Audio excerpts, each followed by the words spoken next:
स्वागत है आपका केटीवी स्टोरी चैनल पर। इस चैनल पर आपको नई नई और दिलचस्प कहानियां मिलती है। अगर आप पहली बार इस चैनल पर आए हैं तो चैनल को सब्सक्राइब कर लीजिए और वीडियो अच्छी लगे तो कमेंट और लाइक करना बिल्कुल मत भूलिए। कई सालों पुरानी बात है जब एक गांव में 3 दोस्त रहते थे, माधव, संजू और कृष्णा। तीनों में बहुत गहरा प्यार था और वे गांव में मेहनत मजदूरी करके अपना गुजारा कर रहे थे। उनकी जिंदगी बहुत गरीबी में कट रही थी, लेकिन फिर भी वे अपनी इस जिंदगी से बहुत खुश थे। गांव में उनकी दोस्ती एक मिसाल बन चुकी थी और गांव वाले अक्सर उनकी दोस्ती की कस्में लेते थे। तीनों दोस्त सुबह उठते ही अलग अलग दिशाओं में अपने काम की खोज में निकल जाते और शाम ढलते ही वापस लौटते तो अपनी दिन भर की कमाई को एक साथ बैठकर खर्च करते। एक बार की बात है, एक व्यापारी उनके गांव में आया और गांव वालों से उन तीनों दोस्तों के बारे में पूछने लगा। पूछताछ करते हुए वह व्यापारी उन तक जा पहुंचा। जब वह धनी सा दिखने वाला व्यापारी उनके पास पहुंचा तो कहने लगा, मेरा नाम धर्मराज है और मैं हीरो का व्यापारी हूं। मुझे तुम तीनों दोस्तों की ही तलाश थी। तब कृष्णा बोला, हुजूर, आप कौन है? आज से पहले तो हमने आपको इस गांव में कभी नहीं देखा। व्यापारी बोला, तुमने ठीक कहा कृष्णा, मैं इस गांव में पहली बार ही आया हूं और वह भी तुम तीनों की दोस्ती के बारे में सुनकर। हम कुछ समझे नहीं हुजूर, आखिर आप कहना क्या चाहते हैं? माधव ने पूछा। व्यापारी कहने लगा, मैंने गांव में कदम रखते ही तुम लोगों की दोस्ती के चर्चे सुने। तुम्हारे बारे में सुनकर मेरी इच्छा तुमसे मिलने की हुई और इसलिए मैं यहाँ पर चला आया। लेकिन यहाँ पर पहुंचकर जब मैंने तुम्हारी गरीबी के हालात देखे तो मुझे बड़ा ही दुख हुआ। तुम लोग मेहनती और ईमानदार हो। अगर तुम्हारे पास दौलत हो तो अपनी मेहनत के बल पर तुम बहुत कुछ कर सकते हो।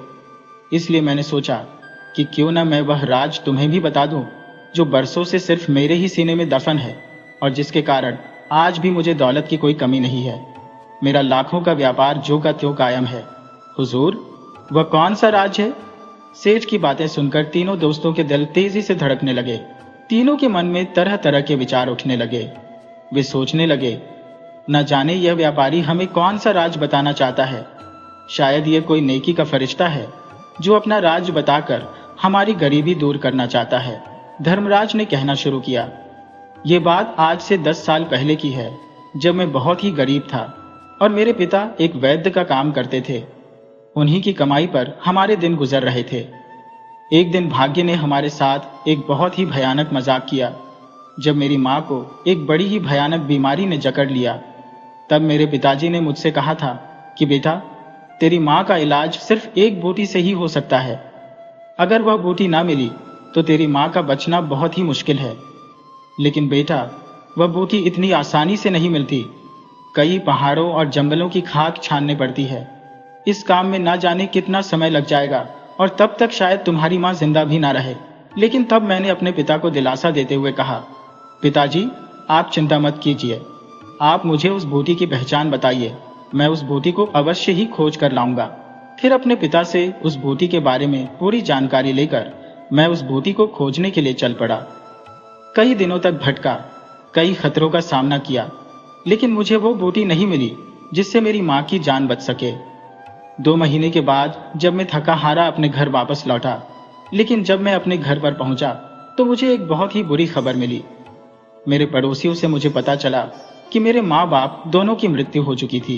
उन्होंने मुझे यह बताया कि मेरी माँ, जो कि बहुत ही बीमार थी, उसकी बीमारी एक छूत के रोग में बदल चुकी थी और वही बीमारी मेरे पिताजी को भी लग गई, जिसके कारण दोनों की मृत्यु हो गई।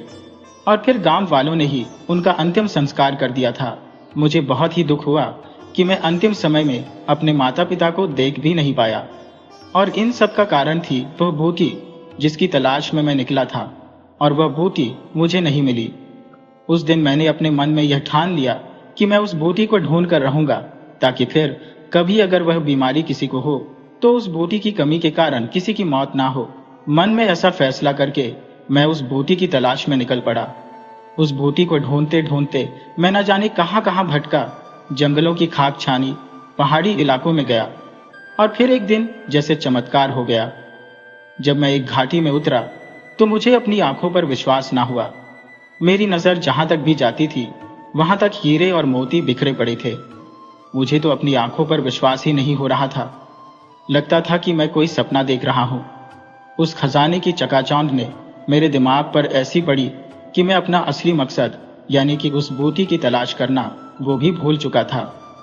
मैं इतनी सारी दौलत पाकर बहुत ही खुश हो गया और फिर मुझे उस दौलत की सुरक्षा की चिंता होने लगी।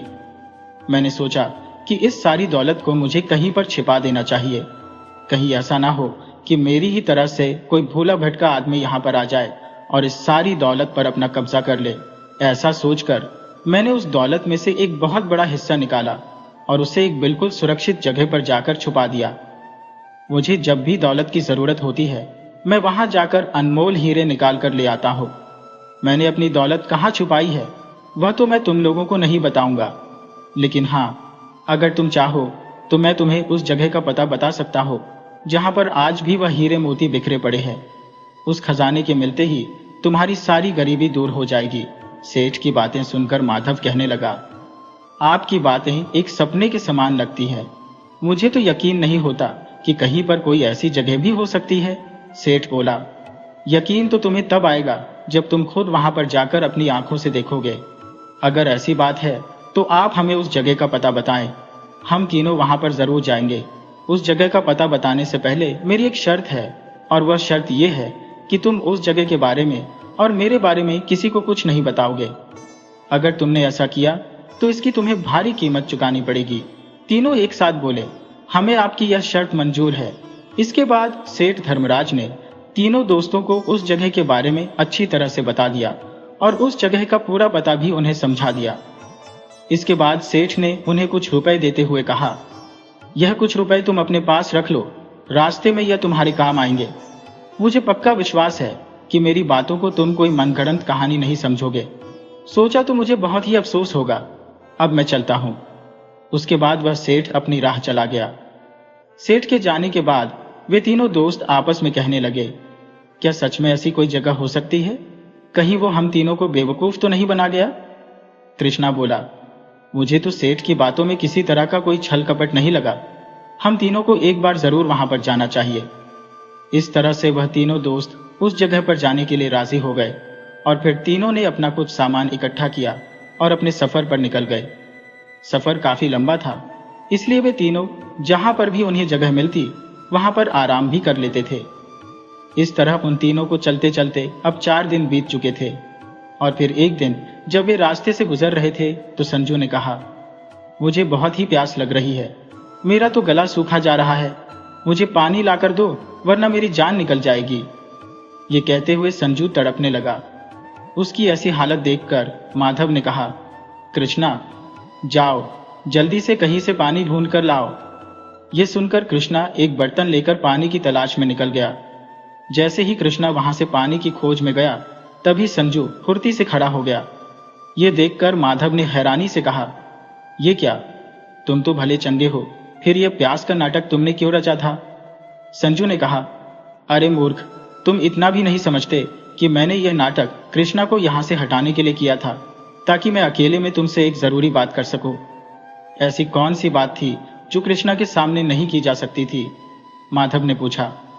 संजू ने कहा, बात यही है कि अगर तुम चाहो तो उस खजाने के मालिक सिर्फ हम दोनों बन सकते हैं। माधव बोला, क्या मतलब? कृष्णा का उसमें कोई हक नहीं होगा? संजू बोला, नहीं, मैं नहीं चाहता कि वह उस जगह तक पहुंचे। अगर तुम मेरा साथ दो तो यह काम बड़ी आसानी से हो सकता है। ज्यादा सोचने में अपना वक्त बर्बाद मत करो, क्योंकि कृष्णा किसी भी समय यहां पर पहुंच सकता है।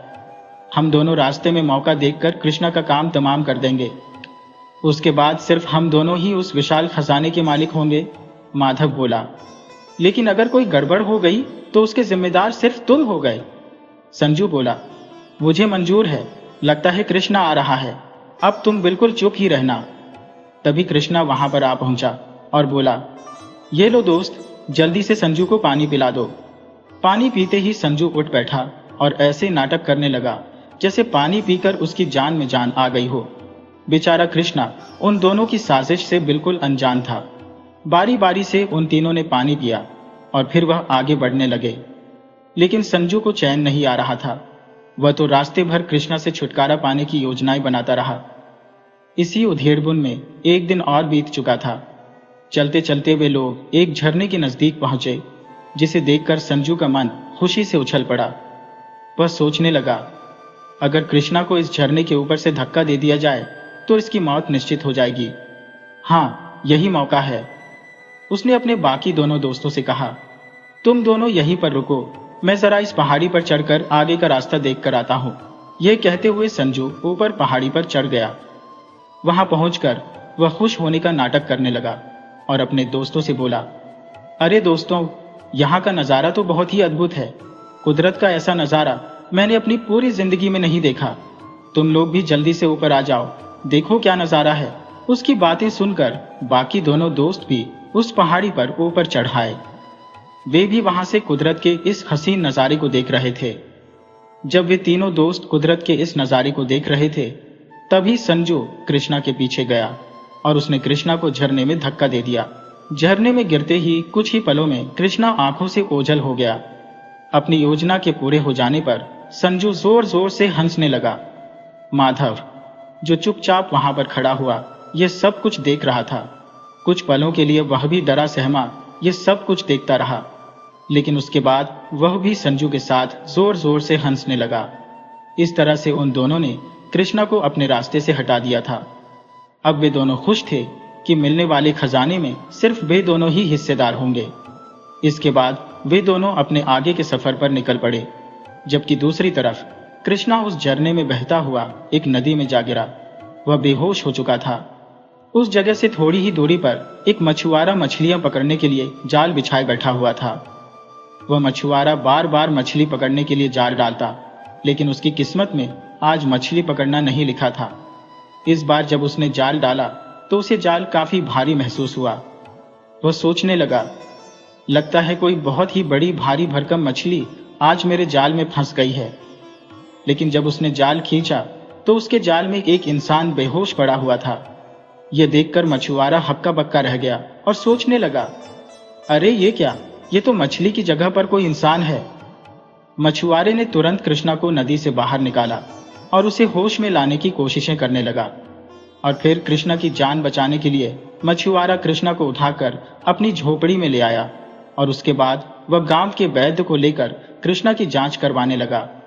दूसरी तरफ माधव और संजू अपनी मंजिल की तरफ तेजी से बढ़ते जा रहे थे। संजू कहने लगा, दोस्त जरा जल्दी करो, हम उस जगह पर पहुंचने ही वाले हैं, क्योंकि उस सेठ ने जो जंगल बताया था यह वही जंगल है। इस जंगल के खत्म होते ही वह घाटी हमारे सामने होगी जहां पर खजाना रखा हुआ है। कुछ देर तक और चलने के बाद संजू कहने लगा, दोस्त मुझे लगता है कि हमें यहाँ पर थोड़ी देर रुककर आराम कर लेना चाहिए, ताकि हमारी थकावट दूर हो जाए और हम अच्छी तरह से खजाने को समेट सके। इसके बाद संजू ने तुरंत पेड़ से कुछ फल तोड़े और फिर वे दोनों फल खाने लगे। थकावट होने के कारण माधव को जल्दी ही नींद आ गई और वह गहरी नींद में चला गया, जबकि संजू न जाने किस सोच में डूबा हुआ था। अचानक ही वह अपने दिमाग में एक साजिश रचने लगा। वह सोचने लगा, क्यों न माधव को भी अपने रास्ते से हटाकर इस पूरे खजाने का इकलौता मालिक मैं ही बन जाऊं। उसके दिमाग में लालच बैठ गया था। वह सोचने लगा, माधव को मैं यहीं पर इसी पेड़ से बांध देता हूं। रात के समय जंगली जानवर इसको खा जाएंगे और मुझे दुआएं ही देंगे। मौका पाकर संजू ने गहरी नींद में सोए हुए माधव को उस पेड़ के साथ कसकर बांध दिया। लेकिन जैसे ही संजू वहां से जाने लगा, तभी माधव की नींद खुल गई और वह कहने लगा, अरे संजू, तुम मुझे यहाँ पर बांधकर कहाँ जा रहे हो? रुक जाओ संजू, मुझे यहाँ अकेला छोड़कर मत जाओ। लेकिन संजू पर उसकी बातों का कोई असर न हुआ। वह नहीं रुका और वहां से चला गया। अब माधव सोचने लगा, यह दगाबाज संजू तो मुझे धोखा दे गया। अब ना जाने मेरा क्या होगा। परंतु होनी को शायद कुछ और ही मंजूर था।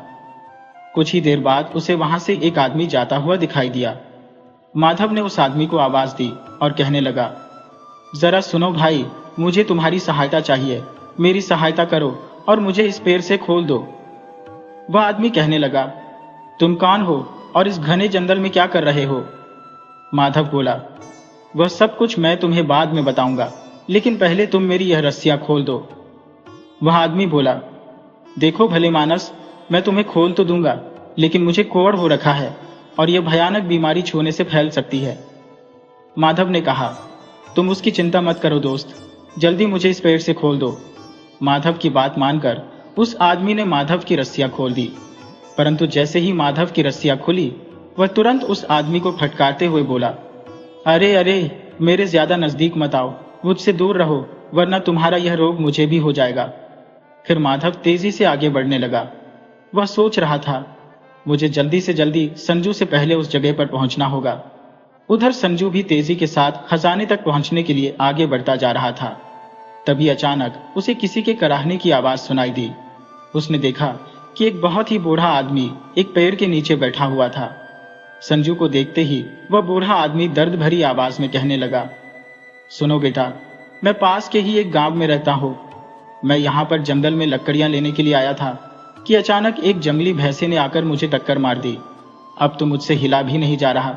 क्या तुम मुझे मेरे घर पहुंचा दोगे? तुम्हारा मुझ पर बड़ा एहसान होगा। उस बूढ़े को फटकारते हुए संजू ने कहा, नहीं नहीं, मेरे पास इस फालतू काम के लिए बिल्कुल भी समय नहीं है। मुझ पर रहम करो बेटा, इस जंगल में मैं अकेला जिंदा नहीं बच पाऊंगा। मेरी बला से तुम जियो या मरो, मुझे कोई फर्क नहीं पड़ता। ये कहते हुए संजू अपने रास्ते पर आगे बढ़ गया। जैसे ही वह जंगल के पार पहुंचा और उस घाटी में उसने कदम रखा, तो उसकी आंखें फटी की फटी रह गईं। वहां पर ढेर सारे हीरे मोती बिखरे पड़े थे।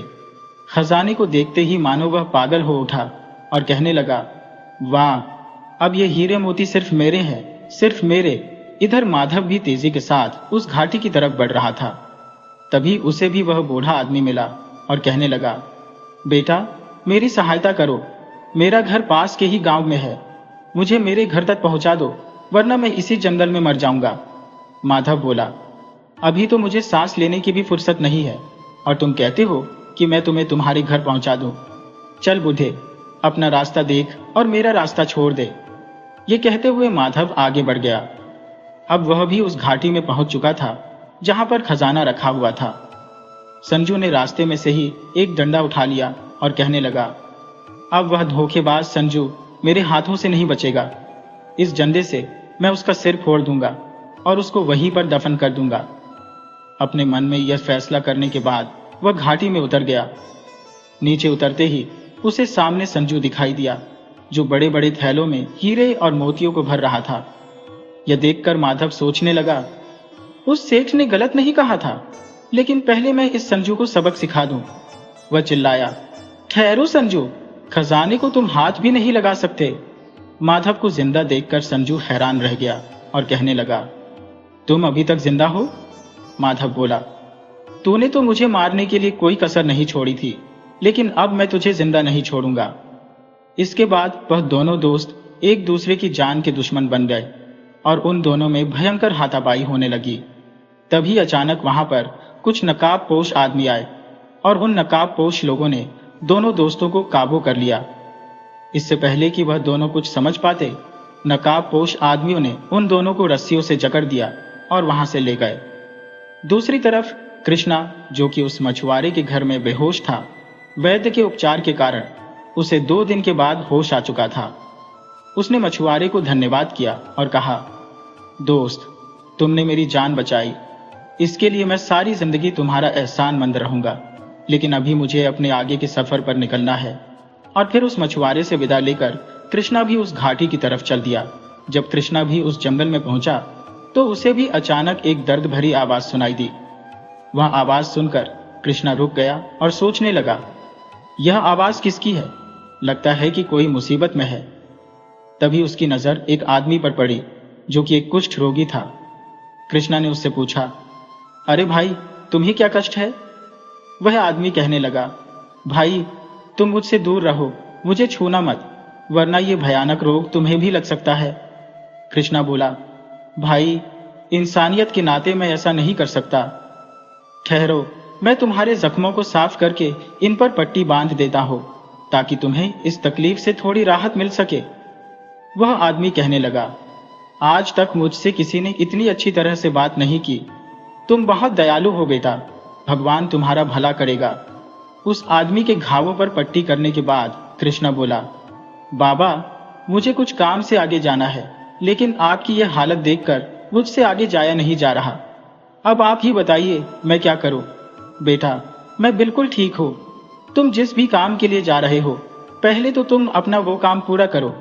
और फिर उस आदमी से विदा लेकर कृष्णा अपने आगे के सफर पर चल दिया। अभी कृष्णा कुछ ही दूर पहुंचा था कि उसने देखा कि एक पेड़ के नीचे एक बूढ़ा आदमी बैठा हुआ था। कृष्णा पूछने लगा, बूढ़े बाबा, आप यहाँ पर अकेले क्या कर रहे हैं? बेटा, मैं पास के ही गांव में रहता हूँ, लेकिन एक जंगली भैंसे ने मुझे टक्कर मार दी। अब मैं चल नहीं पा रहा हूँ। क्या तुम मुझे मेरे गांव तक पहुंचा जा सकते हो? कृष्णा ने कहा, हाँ बाबा, बिल्कुल, मैं आपकी सहायता करूंगा। आप बताइए कि आपका गांव किस तरफ है? ये कहते हुए कृष्णा उस बूढ़े का हाथ पकड़कर उसके साथ चल दिया। वे दोनों उस जंगल से बाहर निकले और वे दोनों उस घाटी में पहुंच चुके थे जहां पर वह खजाना बिखरा पड़ा था। बिखरे हुए हीरे मोतियों को देखकर कृष्णा हैरान रह गया और फिर कृष्णा ने उस बूढ़े बाबा से कहा, बाबा, क्या आप इस खजाने के बारे में पहले से जानते थे? बूढ़े ने कहा, हाँ नौजवान, मैं इस खजाने के बारे में पहले से ही जानता था, क्योंकि यह खजाना मैंने ही यहां पर लाकर रखा था। ये सुनकर कृष्णा हैरान हो गया और कहने लगा, क्या बूढ़े बाबा, आपने यह खजाना यहां पर रखा था? मैं कुछ समझ नहीं पा रहा हूं। आखिर आप क्या कहना चाहते हैं? तब उस बूढ़े बाबा ने कहना शुरू किया, बेटा, मैं असल में कोई बूढ़ा नहीं हूं, बल्कि मैं विजयनगर राज्य का राजा विजय प्रताप हूं। ये कहते हुए उस बूढ़े आदमी ने अपनी दाढ़ी मूछ निकाल दी और उसने जो बूढ़े का वेश धर रखा था, वो वेश उसने उतार फेंका। अब कृष्णा के सामने कोई और नहीं बल्कि स्वयं राजा विजय प्रताप खड़ा था। यह देखकर कृष्णा ने कहा, आप राजा विजय प्रताप, लेकिन यह सब क्या माजरा है? तब राजा ने कहा, कृष्णा, असल में यह सारा नाटक मेरा ही रचा हुआ था। बात दरअसल ये है कि मैं अपने राज्य के खजाने के लिए एक ईमानदार और योग्य खजांची की तलाश कर रहा था, जो कि मेरे खजाने की अच्छी तरह से देखभाल कर सके और उसका ठीक ठाक और पूरी ईमानदारी से हिसाब रख सके। लेकिन इस काम के लिए मुझे आज तक कोई ईमानदार और मेहनती आदमी नहीं मिला था। मैं हमेशा से एक ऐसे आदमी की तलाश में था जिसमें मेहनत और ईमानदारी के साथ दया की भावना भी हो। ऐसे आदमी की खोज करते हुए जब एक दिन मेरा काफिला तुम्हारे गांव के पास से गुजरा, तो मैंने तुम तीनों के बारे में सुना कि इस गांव में 3 ऐसे दोस्त रहते हैं जो बहुत ही ईमानदार और इरादे के पक्के हैं। तो मुझे लगा कि शायद मेरी खोज इसी गांव में पूरी हो जाएगी। यह सोचकर मैंने एक व्यापारी का भेष बनाया और तुम्हारे पास आ पहुंचा। व्यापारी के भेष में मैंने ही तुम तीनों दोस्तों को इस जगह का पता बताया था। ये सब जो खजाना तुम यहाँ पर बिखरा हुआ देख रहे हो, असल में ये खजाना भी मैंने ही यहाँ पर लाकर रखा था। और फिर मैंने तुम तीनों को इस खजाने के बारे में बताया और तुम तीनों इस खजाने की खोज में यहाँ पर निकल पड़े। मैं और मेरे कुछ खास आदमी भेष बदल बदल कर तुम तीनों का पीछा करते रहे, क्योंकि मैं देखना चाहता था कि तुम तीनों में से कौन सबसे ईमानदार है। लेकिन बड़े दुख की बात है कि तुम्हारे बाकी दोनों दोस्त, जो आज तक अपने आप को ईमानदार और एक सच्चा दोस्त मानते थे, असल में खजाने की भनक लगते ही उन दोनों के मन में लालच आ गया और उन दोनों ने तुम्हारे साथ धोखा किया। यह खजाना मैंने ही यहाँ पर रखवाया था और इसकी रखवाली के लिए मैंने आसपास अपने सैनिकों को छिपा रखा था। मेरे सैनिक इस जंगल में छिपकर हमेशा इस खजाने की निगरानी करते थे। उन्हें यह आदेश दिया गया था कि तुम 3 के अलावा कोई भी आदमी इस खजाने को छू ना पाए। परंतु तुम्हारे दोनों दोस्त जब यहाँ पर पहुंचे तो लालच ने उनको अंधा कर दिया और वह दोनों एक दूसरे के खून के प्यासे हो चुके थे। इससे पहले कि वह एक दूसरे की जान ले लेते, मेरे सैनिकों ने उन्हें गिरफ्तार कर लिया और वे दोनों अब मेरी कैद में है। मैं और मेरे आदमी भेष बदल बदल कर तुम लोगों के सामने आते रहे, कभी एक कोढ़ी के रूप में तो कभी एक बूढ़े बाबा के रूप में, ताकि मैं तुम तीनों के अंदर दया की भावना को देख सकूं। आखिरकार तुम तीनों में से सिर्फ तुम ही हो कृष्णा, जो मेरी इस कसौटी पर पूरे खरे उतरे। तुम इस खजाने तक पहुंचना चाहते थे, लेकिन इसके लिए ना तो तुमने अपने किसी दोस्त को धोखा दिया, बल्कि साथ ही साथ जिस भी किसी को तुम्हारी सहायता की आवश्यकता थी, तुमने उसकी सहायता भी की। तो कृष्णा, आज से तुम मेरे शाही खजांची हो। मेरे खजाने का सारा हिसाब किताब और उसकी देखरेख तुम ही करोगे। ये सब कुछ सुनकर कृष्णा हैरान भी था और खुश भी। वह कहने लगा, महाराज, मुझे आपका यह प्रस्ताव मंजूर है। लेकिन मेरे वह दोनों दोस्त कहां पर है? मेरी आपसे यह प्रार्थना है कि आप मेरे दोस्तों को अपनी कैद से रिहा कर दीजिए। राजा ने कहा, ठीक है कृष्णा, जैसा तुम चाहते हो वैसा ही होगा। इसके बाद कृष्णा राजा के साथ उसके महल में चला गया। अब वह राजा का शाही खजांची बन चुका था। कृष्णा के कहने पर राजा ने उसके दोनों दोस्तों को रिहा कर दिया। वे दोनों भी शर्मिंदा थे कि उन्होंने कृष्णा जैसे एक अच्छे दोस्त को खो दिया है, जबकि दूसरी तरफ कृष्णा राजा का शाही खजांची बनकर अब एक आराम की जिंदगी गुजार रहा था। तो दोस्तों, मुझे पूरी उम्मीद है कि आपको यह कहानी बहुत ही पसंद आई होगी। इसी तरह की कहानियां देखने के लिए आप चैनल को सब्सक्राइब कर लीजिए। वीडियो को लाइक करना बिल्कुल मत भूलिएगा और साथ ही अपने अच्छे कमेंट भी कीजिएगा। कमेंट बॉक्स में अपना नाम और अपने शहर का नाम भी जरूर लिखिए। तो मिलते हैं आपसे किसी अगली कहानी में।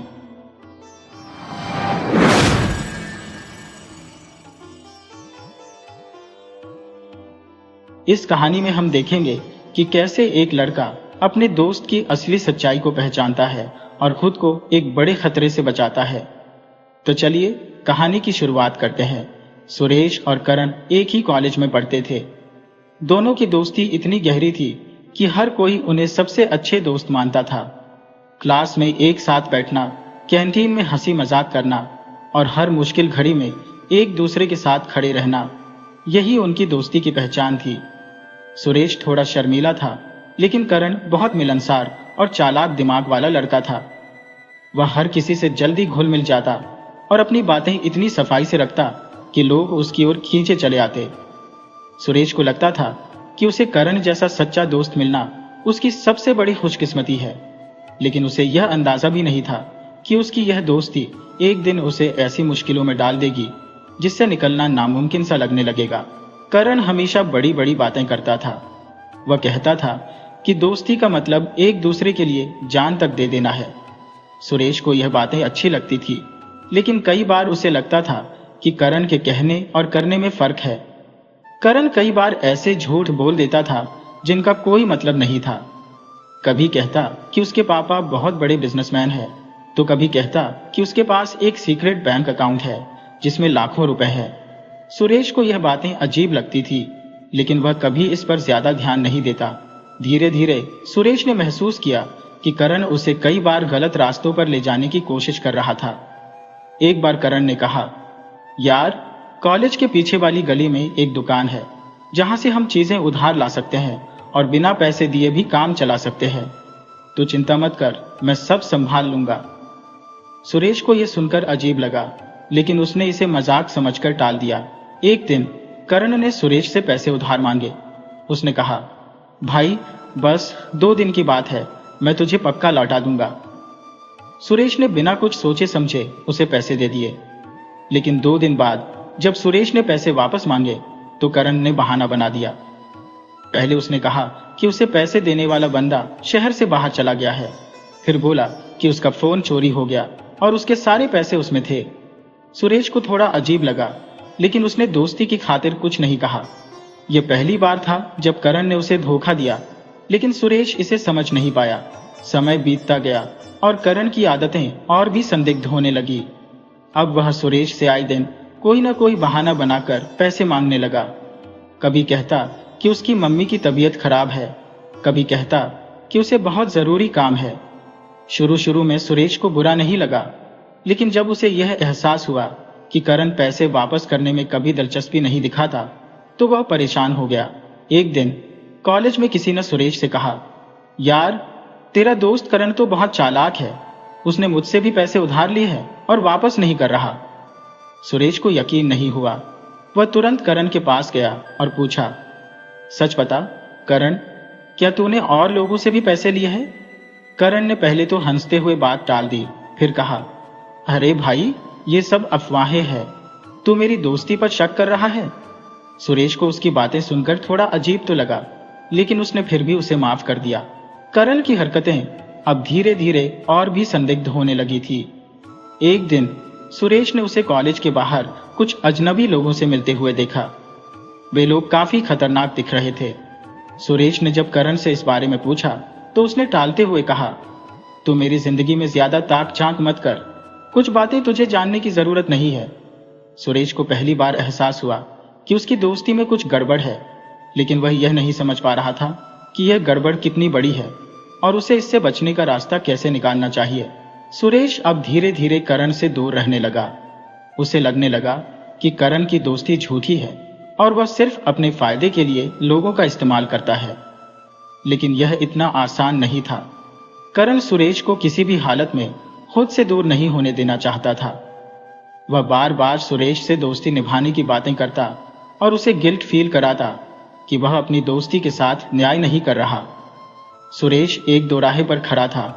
एक तरफ उसकी पुरानी दोस्ती थी तो दूसरी तरफ सच्चाई, जिसे वह नजरअंदाज नहीं कर सकता था। फिर एक दिन ऐसा हुआ जिसने सुरेश की पूरी दुनिया हिला दी। वह कॉलेज से निकलकर अपने घर जा रहा था जब उसने देखा कि करण सड़क के किनारे किसी से जोर जोर से बात कर रहा था। वह छिपकर उनकी बातें सुनने लगा। करण कह रहा था, काम हो जाएगा, बस थोड़ा वक्त दो। मेरा दोस्त बहुत भोला है, वह हमारी मदद जरूर करेगा। सुरेश के पैरों तले जमीन खिसक गई।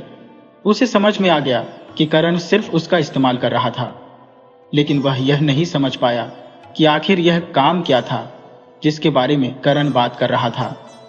सुरेश अब पूरी तरह से चौकन्ना हो गया था। उसे यकीन हो गया कि करण कोई बड़ी साजिश रच रहा है और उसे इसका हिस्सा बनाना चाहता है। उसके मन में हजारों सवाल घूम रहे थे, लेकिन जवाब कोई नहीं था। उसने तय किया कि अब वह करण पर पूरी तरह से नजर रखेगा और उसकी असली सच्चाई सामने लाकर रहेगा। सुरेश को अब पूरी तरह यकीन हो गया था कि करण सिर्फ उसे अपने फायदे के लिए इस्तेमाल कर रहा है। लेकिन असली सवाल यह था कि करण आखिर क्या चाहता था। वह कौन से काम की बात कर रहा था जिसके लिए उसे सुरेश की जरूरत थी। सुरेश मन ही मन तय कर चुका था कि अब वह अपनी आंखें बंद नहीं रखेगा। उसे हर हाल में सच्चाई का पता लगाना था। लेकिन वह सीधे करण से कुछ भी नहीं पूछ सकता था, क्योंकि अगर करण को जरा भी शक हो गया कि सुरेश उस पर नजर रख रहा है तो वह और भी चालाकी से अपनी असली मंशा छुपा सकता था। अगले दिन कॉलेज में सुरेश ने करण से पहले की तरह सामान्य व्यवहार किया। उसने कोशिश की कि उसकी आंखों में किसी भी तरह का संदेह ना झलके। करण ने भी हमेशा की तरह हंसी मजाक किया, मानो कुछ हुआ ही ना हो। लेकिन सुरेश अब उसकी हर हरकत पर ध्यान देने लगा। उसने गौर किया कि करण का फोन हर वक्त बजता रहता था और वह बार बार किनारे जाकर किसी से फुसफुसाता था। जब सुरेश ने एक बार मजाक में पूछा, यार कौन है वह सीक्रेट कॉलर, कहीं कोई गर्लफ्रेंड तो नहीं बना ली? करण हंस पड़ा और बोला, अरे यार ऐसा कुछ नहीं, कुछ खास लोग हैं जिनसे कुछ जरूरी बातें करनी होती है। तू चिंता मत कर, तुझे भी सही वक्त पर सब बता दूंगा। सुरेश का शक और गहरा हो गया।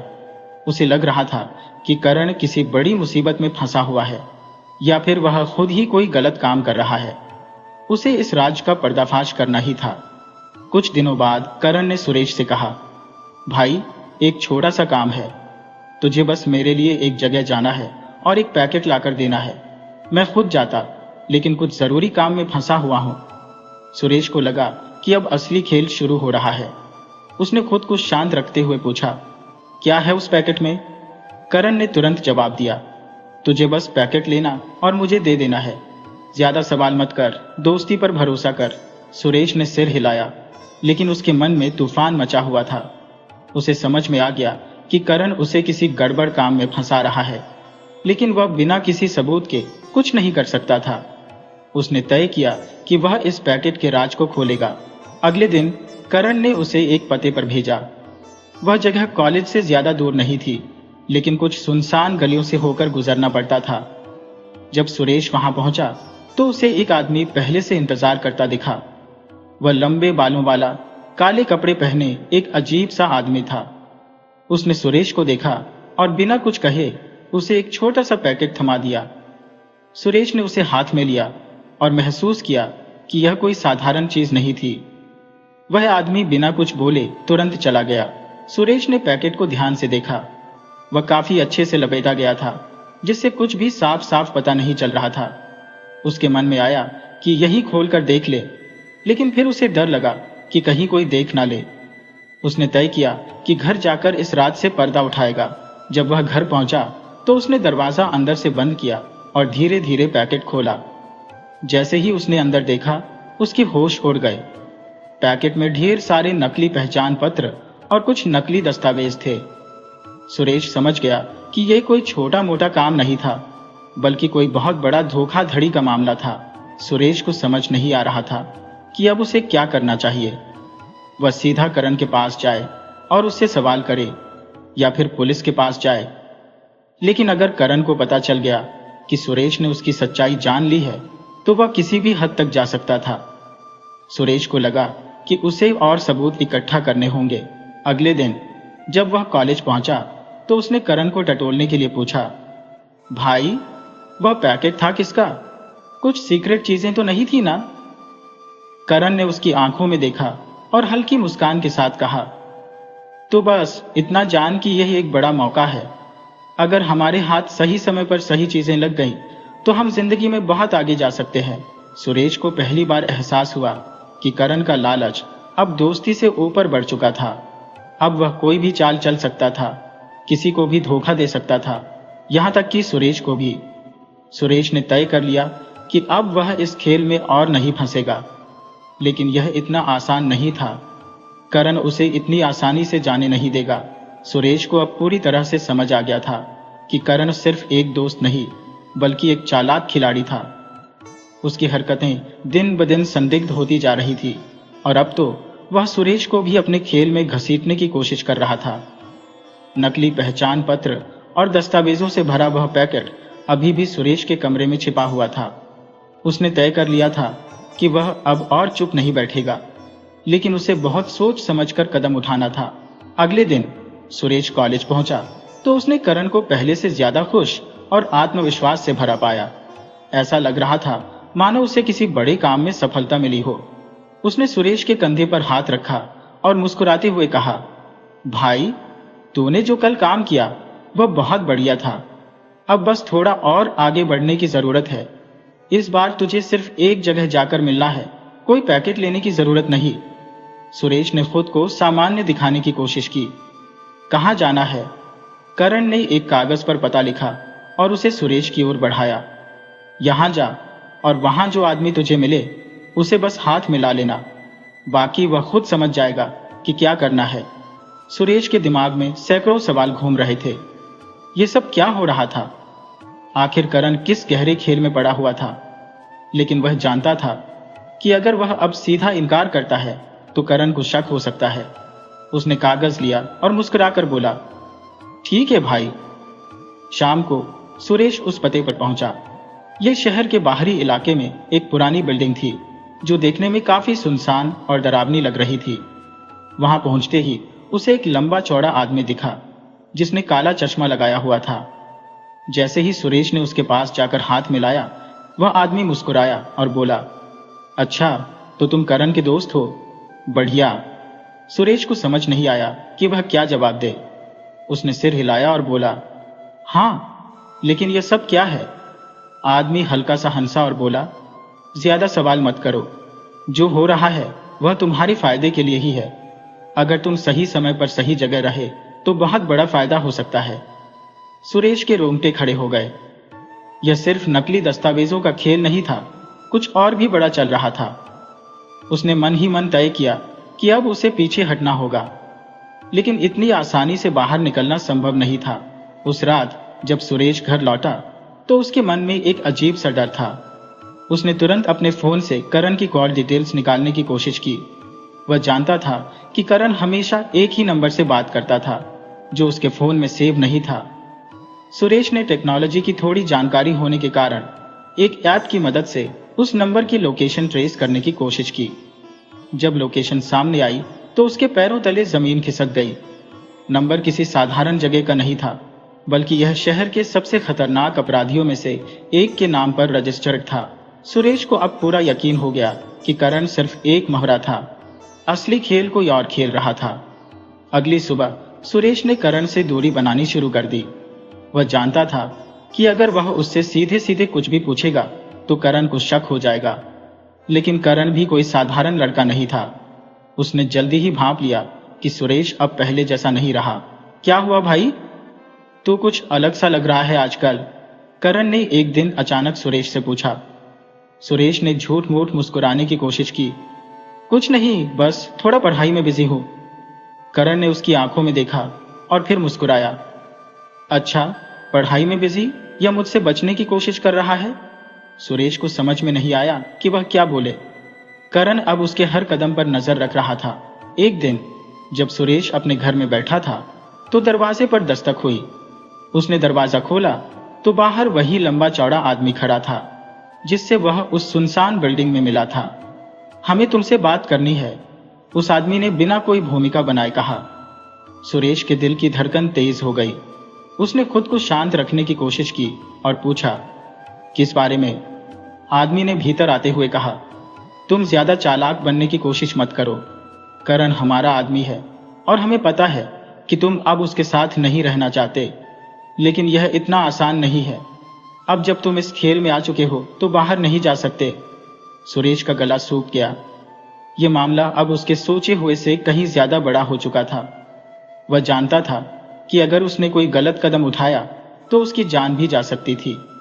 उस रात सुरेश ने ठान लिया कि अब उसे इस दलदल से बाहर निकलना ही होगा, चाहे कुछ भी हो जाए। लेकिन सवाल यह था कि वह करे तो क्या करे? पुलिस के पास जाए? लेकिन अगर करण को इसकी भनक लग गई तो वह किसी भी हद तक जा सकता था। सुरेश को अब एक ऐसी चाल चलनी थी जिससे वह खुद को बचा सके और इस पूरी साजिश का पर्दाफाश कर सके। लेकिन यह आसान नहीं था क्योंकि करण और उसके साथियों की नजरें अब हर वक्त उस पर थी। सुरेश अब पूरी तरह से समझ चुका था कि उसकी जान खतरे में थी। करण और उसके साथ जुड़े लोग सिर्फ छोटे मोटे अपराधी नहीं थे, बल्कि किसी बड़े रैकेट का हिस्सा थे। लेकिन सबसे बड़ी मुश्किल यह थी कि वह इस जाल से बाहर कैसे निकले। पुलिस के पास जाना आसान नहीं था क्योंकि अगर करण को भनक लग गई तो वह कुछ भी कर सकता था। उस रात सुरेश ने अपने कमरे में बैठकर हर संभव रास्ते के बारे में सोचना शुरू किया।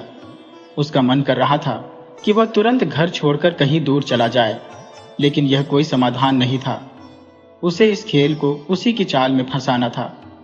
अगली सुबह कॉलेज में सुरेश ने करण को फिर से पहले जैसी दोस्ती दिखाने का फैसला किया। उसने उसके पास जाकर हंसी मजाक किया जैसे कुछ हुआ ही ना हो। करण ने एक बार उसकी आंखों में शक की नजरों से देखा, लेकिन फिर उसके चेहरे पर मुस्कान आ गई। अच्छा हुआ, मुझे लगा तू अब मुझसे दूरी बना रहा है, करण ने कहा। सुरेश ने सिर हिलाया। अरे नहीं भाई, बस थोड़ा पढ़ाई में बिजी था। करण ने उसके कंधे पर हाथ रखा और बोला, अच्छा है, क्योंकि अब एक बड़ा काम है और इस बार तुझे ही करना है। सुरेश के अंदर बेचैनी बढ़ गई, लेकिन उसने खुद को संभाला। क्या करना होगा? करण ने धीरे से कहा, इस बार तुम्हें पुलिस स्टेशन जाना होगा। सुरेश चौंक गया। क्या? करण हंसा।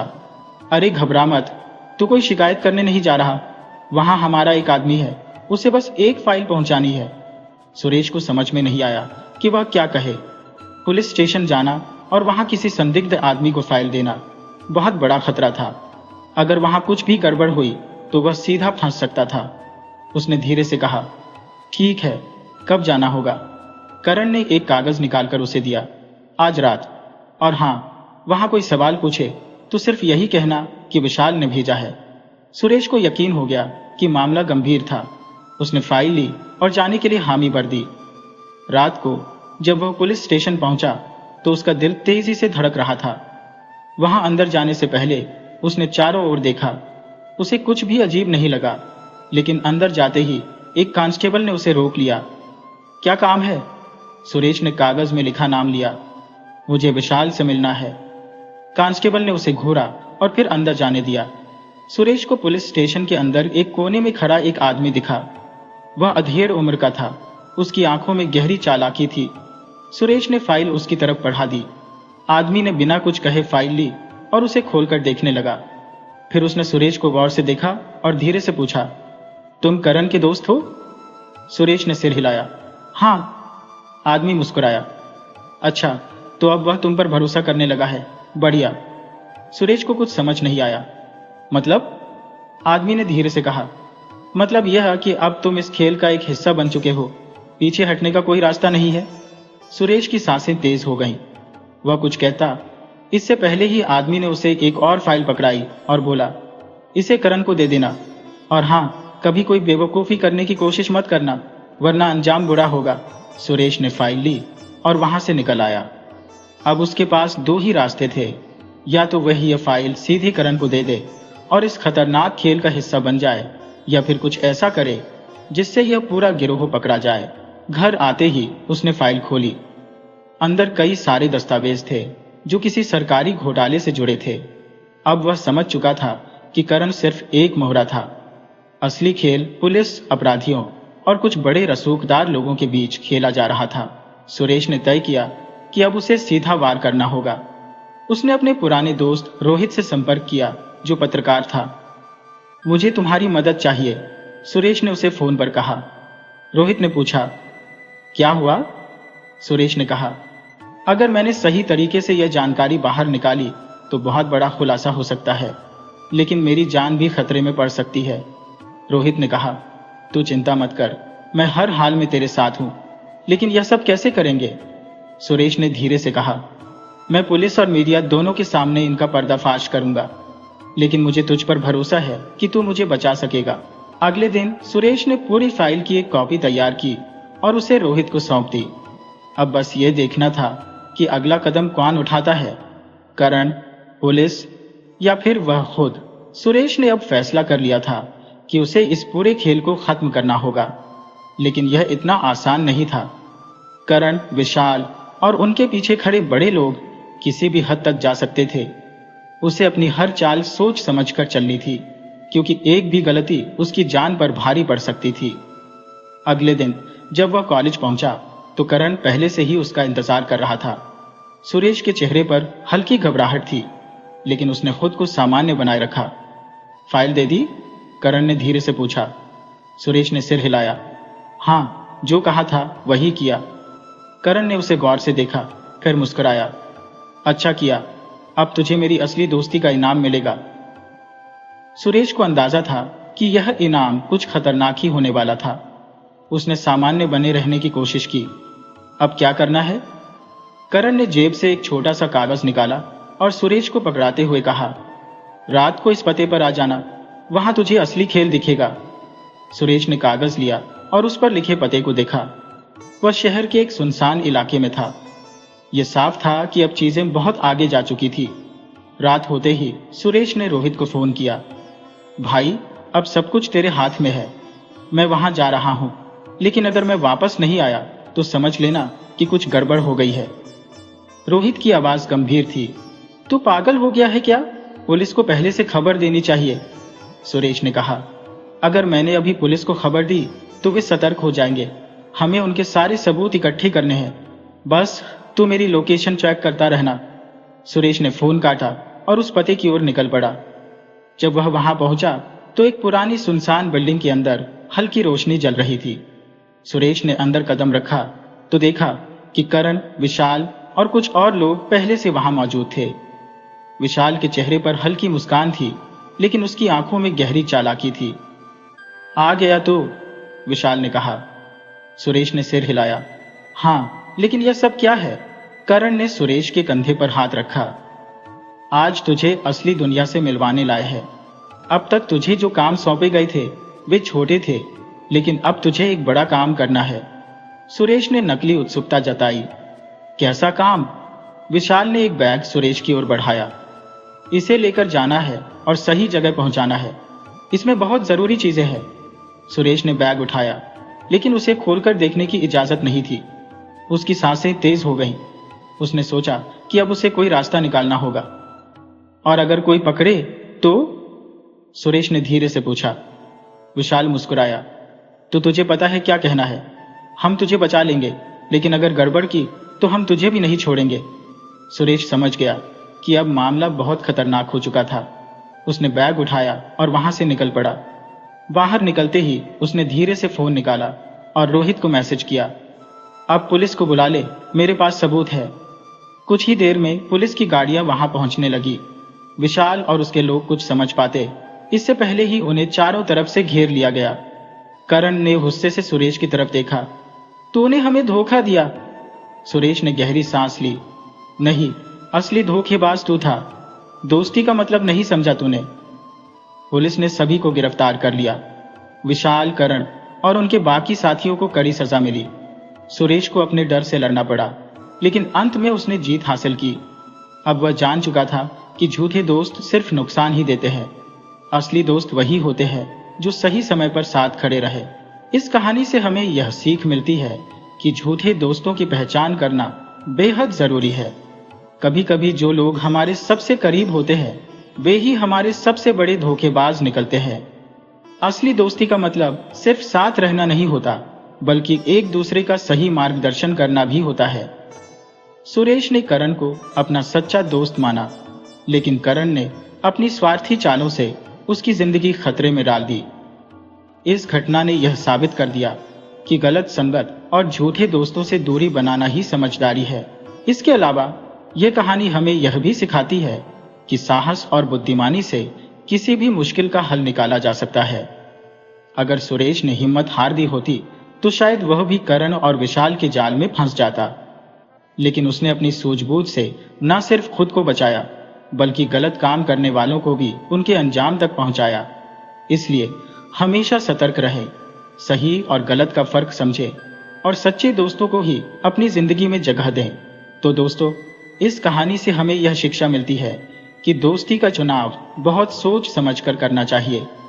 झूठे दोस्तों से बचकर रहना चाहिए, क्योंकि वे हमें गलत रास्ते पर ले जा सकते हैं। और जब भी कोई मुश्किल आए तो हिम्मत और समझदारी से उसका सामना करना चाहिए। आशा है आपको यह कहानी पसंद आई होगी। अगर आपको यह कहानी अच्छी लगी तो कृपया इसे अपने दोस्तों के साथ शेयर करें।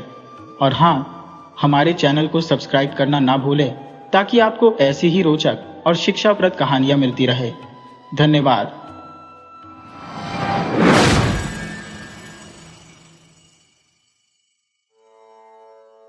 बहुत पुरानी बात है। एक व्यापारी था जिसके एकमात्र पुत्र का नाम भूषण था। वह माता पिता का प्रिय था, क्योंकि वह इकलौता था और पिता उसकी हर इच्छा पूरी करता था। जब वह किशोरावस्था में पहुंचा तो उसके पिता का निधन हो गया।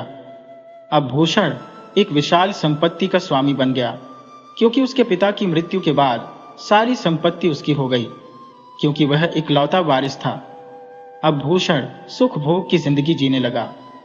उसके चापलूस और स्वार्थी दोस्तों ने उसकी संपत्ति का भरपूर लाभ उठाया और उसे विभिन्न प्रकार की वाहनों और सज-धज से लूटने लगे। इस प्रकार धीरे धीरे भूषण की सारी संपत्ति समाप्त हो गई। अब उसके पास कुछ भी नहीं बचा।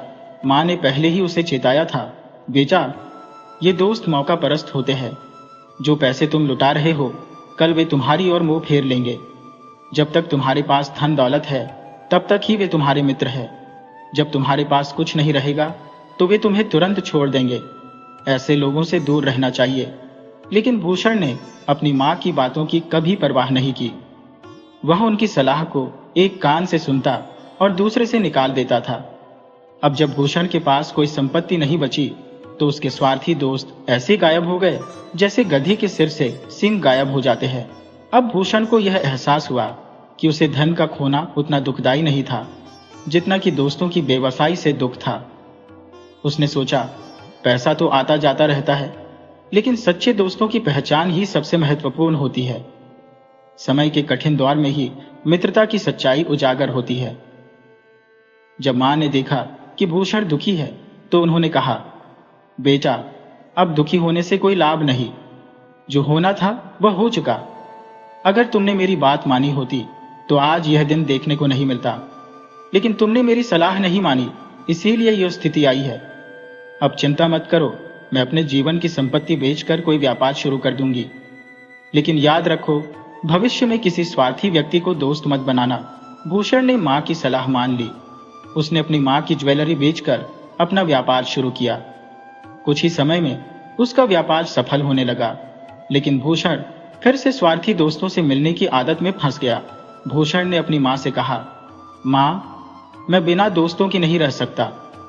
मां ने उत्तर दिया, ठीक है बेटा, अगर तुम्हें दोस्तों के बिना रहना कठिन लगता है तो मेरी एक सलाह मानो। रोज एक नए दोस्त के साथ समय बिताओ। एक बार किसी दोस्त के साथ भोजन करने के बाद उसे पुनः आमंत्रित मत करो, और न ही उसे अपने घर बुलाओ। इसका मतलब ये है कि उससे फिर कभी संबंध मत रखो। भूषण ने सोचा कि अपने स्थानीय दोस्तों के साथ यह करना संभव नहीं होगा, इसलिए उसने तय किया कि वह हर दिन कस्बे में आने वाले नए यात्रियों में से किसी एक को अपने घर बुलाएगा। वह उन यात्रियों को भोजन कराएगा, उन्हें रात बिताने का स्थान देगा, उनसे बातचीत करेगा और सुबह उन्हें विदा कर देगा। भूषण ने यह सोचा और शाम को कस्बे के बाहरी पुल पर जाकर बैठ गया। यात्रियों का इंतजार करने लगा। जब भी कोई यात्री दिखाई देता, वह उसे अपने घर ले आता, उसे भोजन कराता, आराम कराता और फिर सुबह विदा कर देता। एक दिन जैसे वह रोज की तरह पुल पर बैठा था, उसे एक नए यात्री का इंतजार था। नए यात्री उससे बातचीत करते थे, जिससे उसे दोस्तों की कमी महसूस नहीं होती थी। इसी क्रम में उस दिन भी भूषण ने एक यात्री को आमंत्रित किया। वही दिन एक अनोखा घटनाक्रम हुआ। उस राज्य का राजा तेल के सौदागर के भेष में अपनी एक नौकर के साथ पुल पर आया। भूषण ने उनका स्वागत किया और उन्हें अपने घर भोजन और रात बिताने का निमंत्रण दिया। राजा ने स्वीकार कर लिया और भूषण के घर आ गया। जब राजा को पता चला कि भूषण रोज नए यात्रियों को अपने घर बुलाता है और उन्हें भोजन कराता है, तो राजा ने सोचा कि इसके पीछे कोई गहरी वजह होगी। भोजन के बाद राजा, भूषण और उसकी मां ने काफी देर तक बातचीत की। राजा ने भूषण की हालातों के बारे में जानना चाहा। भूषण ने अपनी मां की सलाह और धोखेबाज दोस्तों की पूरी कहानी राजा को सुनाई। राजा ने कहा, ऐसे दोस्तों से मैं भी कभी बात नहीं करूंगा। रात काफी बीत चुकी थी। राजा ने भूषण से कहा, तुम भी आराम करो और हमें सुबह अपने काम पर निकलना है, लेकिन मैं चाहता हूं कि मैंने तुम्हारे लिए जो किया है उसका कुछ प्रतिफल दो। भूषण ने कहा, मुझे किसी चीज की आवश्यकता नहीं है। भगवान ने मुझे सब कुछ दिया है, बल्कि मैं आपका आभारी हूं कि आपने मेरी दावत स्वीकार की और मेरे घर आए। राजा ने उत्तर दिया, भूषण, मुझे तुम्हारे साथ भोजन करके बहुत खुशी हुई है। भगवान करे तुम्हें और खुशियां प्राप्त हो। मैं जानता हूं कि तुम किसी चीज की आवश्यकता नहीं रखते, लेकिन फिर भी यदि तुम्हें कोई मदद चाहिए तो मुझे बताओ, मैं तुम्हारी सहायता करना चाहता हूं। भूषण ने कहा, मित्र, विशेष कोई काम नहीं है, लेकिन मेरी एक दिली इच्छा है। यदि आप उसकी मदद कर सकें तो मैं आभारी रहूंगा। राजा, जो सौदागर के भेष में था, ने पूछा, क्या है तुम्हारी दिली इच्छा? भूषण ने कहा, हमारे यहाँ का प्रधान और उसके साथी बहुत बदतमीज है और सबको परेशान करते हैं। अगर भगवान मुझे एक दिन के लिए राजा बना दे तो मैं उन्हें ऐसी सजा दूंगा जो 7 पीढ़ियों तक याद रहे। राजा ने भूषण की बात सुनी और मुस्कान के साथ कहा, ईश्वर करें तुम्हारी इच्छा पूरी हो जाए। राजा ने मन ही मन ठान लिया कि किसी भी तरह वह भूषण को एक दिन का राजा बनाकर रहेगा। इस सोच के तहत राजा ने एक दूध के गिलास में बेहोशी की दवा मिलाकर उसे भूषण की नजरों से छुपाया। फिर राजा ने ढोंग करते हुए जम्हाई ली और दूध का गिलास लेकर भूषण को दे दिया। लो भाई भूषण, तुम्हारा दूध है। हमने अपना दूध पी लिया है। अब रात काफी हो चुकी है, चलो सोने चलते हैं। भूषण ने दूध पिया और तुरंत बेहोश हो गया। राजा ने अपने सेवक से कहा कि भूषण को उठाकर महल में जल्दी से पहुंचाया जाए, जहां सभी तैयारी पूरी हो चुकी थी। राजा ने महल जाकर अपने अन्य सेवकों को आदेश दिया कि भूषण के पुराने कपड़े उतारकर उसे राजसी वस्त्र पहनाए जाए और राजा के बिस्तर पर बिछाया जाए। राजा ने निर्देश दिया कि भूषण को एक दिन तक राजा समझकर सम्मान दिया जाए। राजा ने फिर अपने मंत्री को बुलाया और कहा कि कल यह आदमी दरबार में मेरी जगह बैठेगा। इसके आदेशों का पालन उसी तरह किया जाए जैसे मेरे आदेशों का पालन होता है। राजा ने ये सब आदेश देकर महल की एक ऐसी जगह में छुपकर बैठ गया जहां से वह भूषण की हर गतिविधि पर नजर रख सके। भूषण को राजसी कपड़े पहनाकर बिस्तर पर बिछा दिया गया। सुबह एक दासी ने भूषण को जगाया और कहा, महाराज, सुबह हो चुकी है।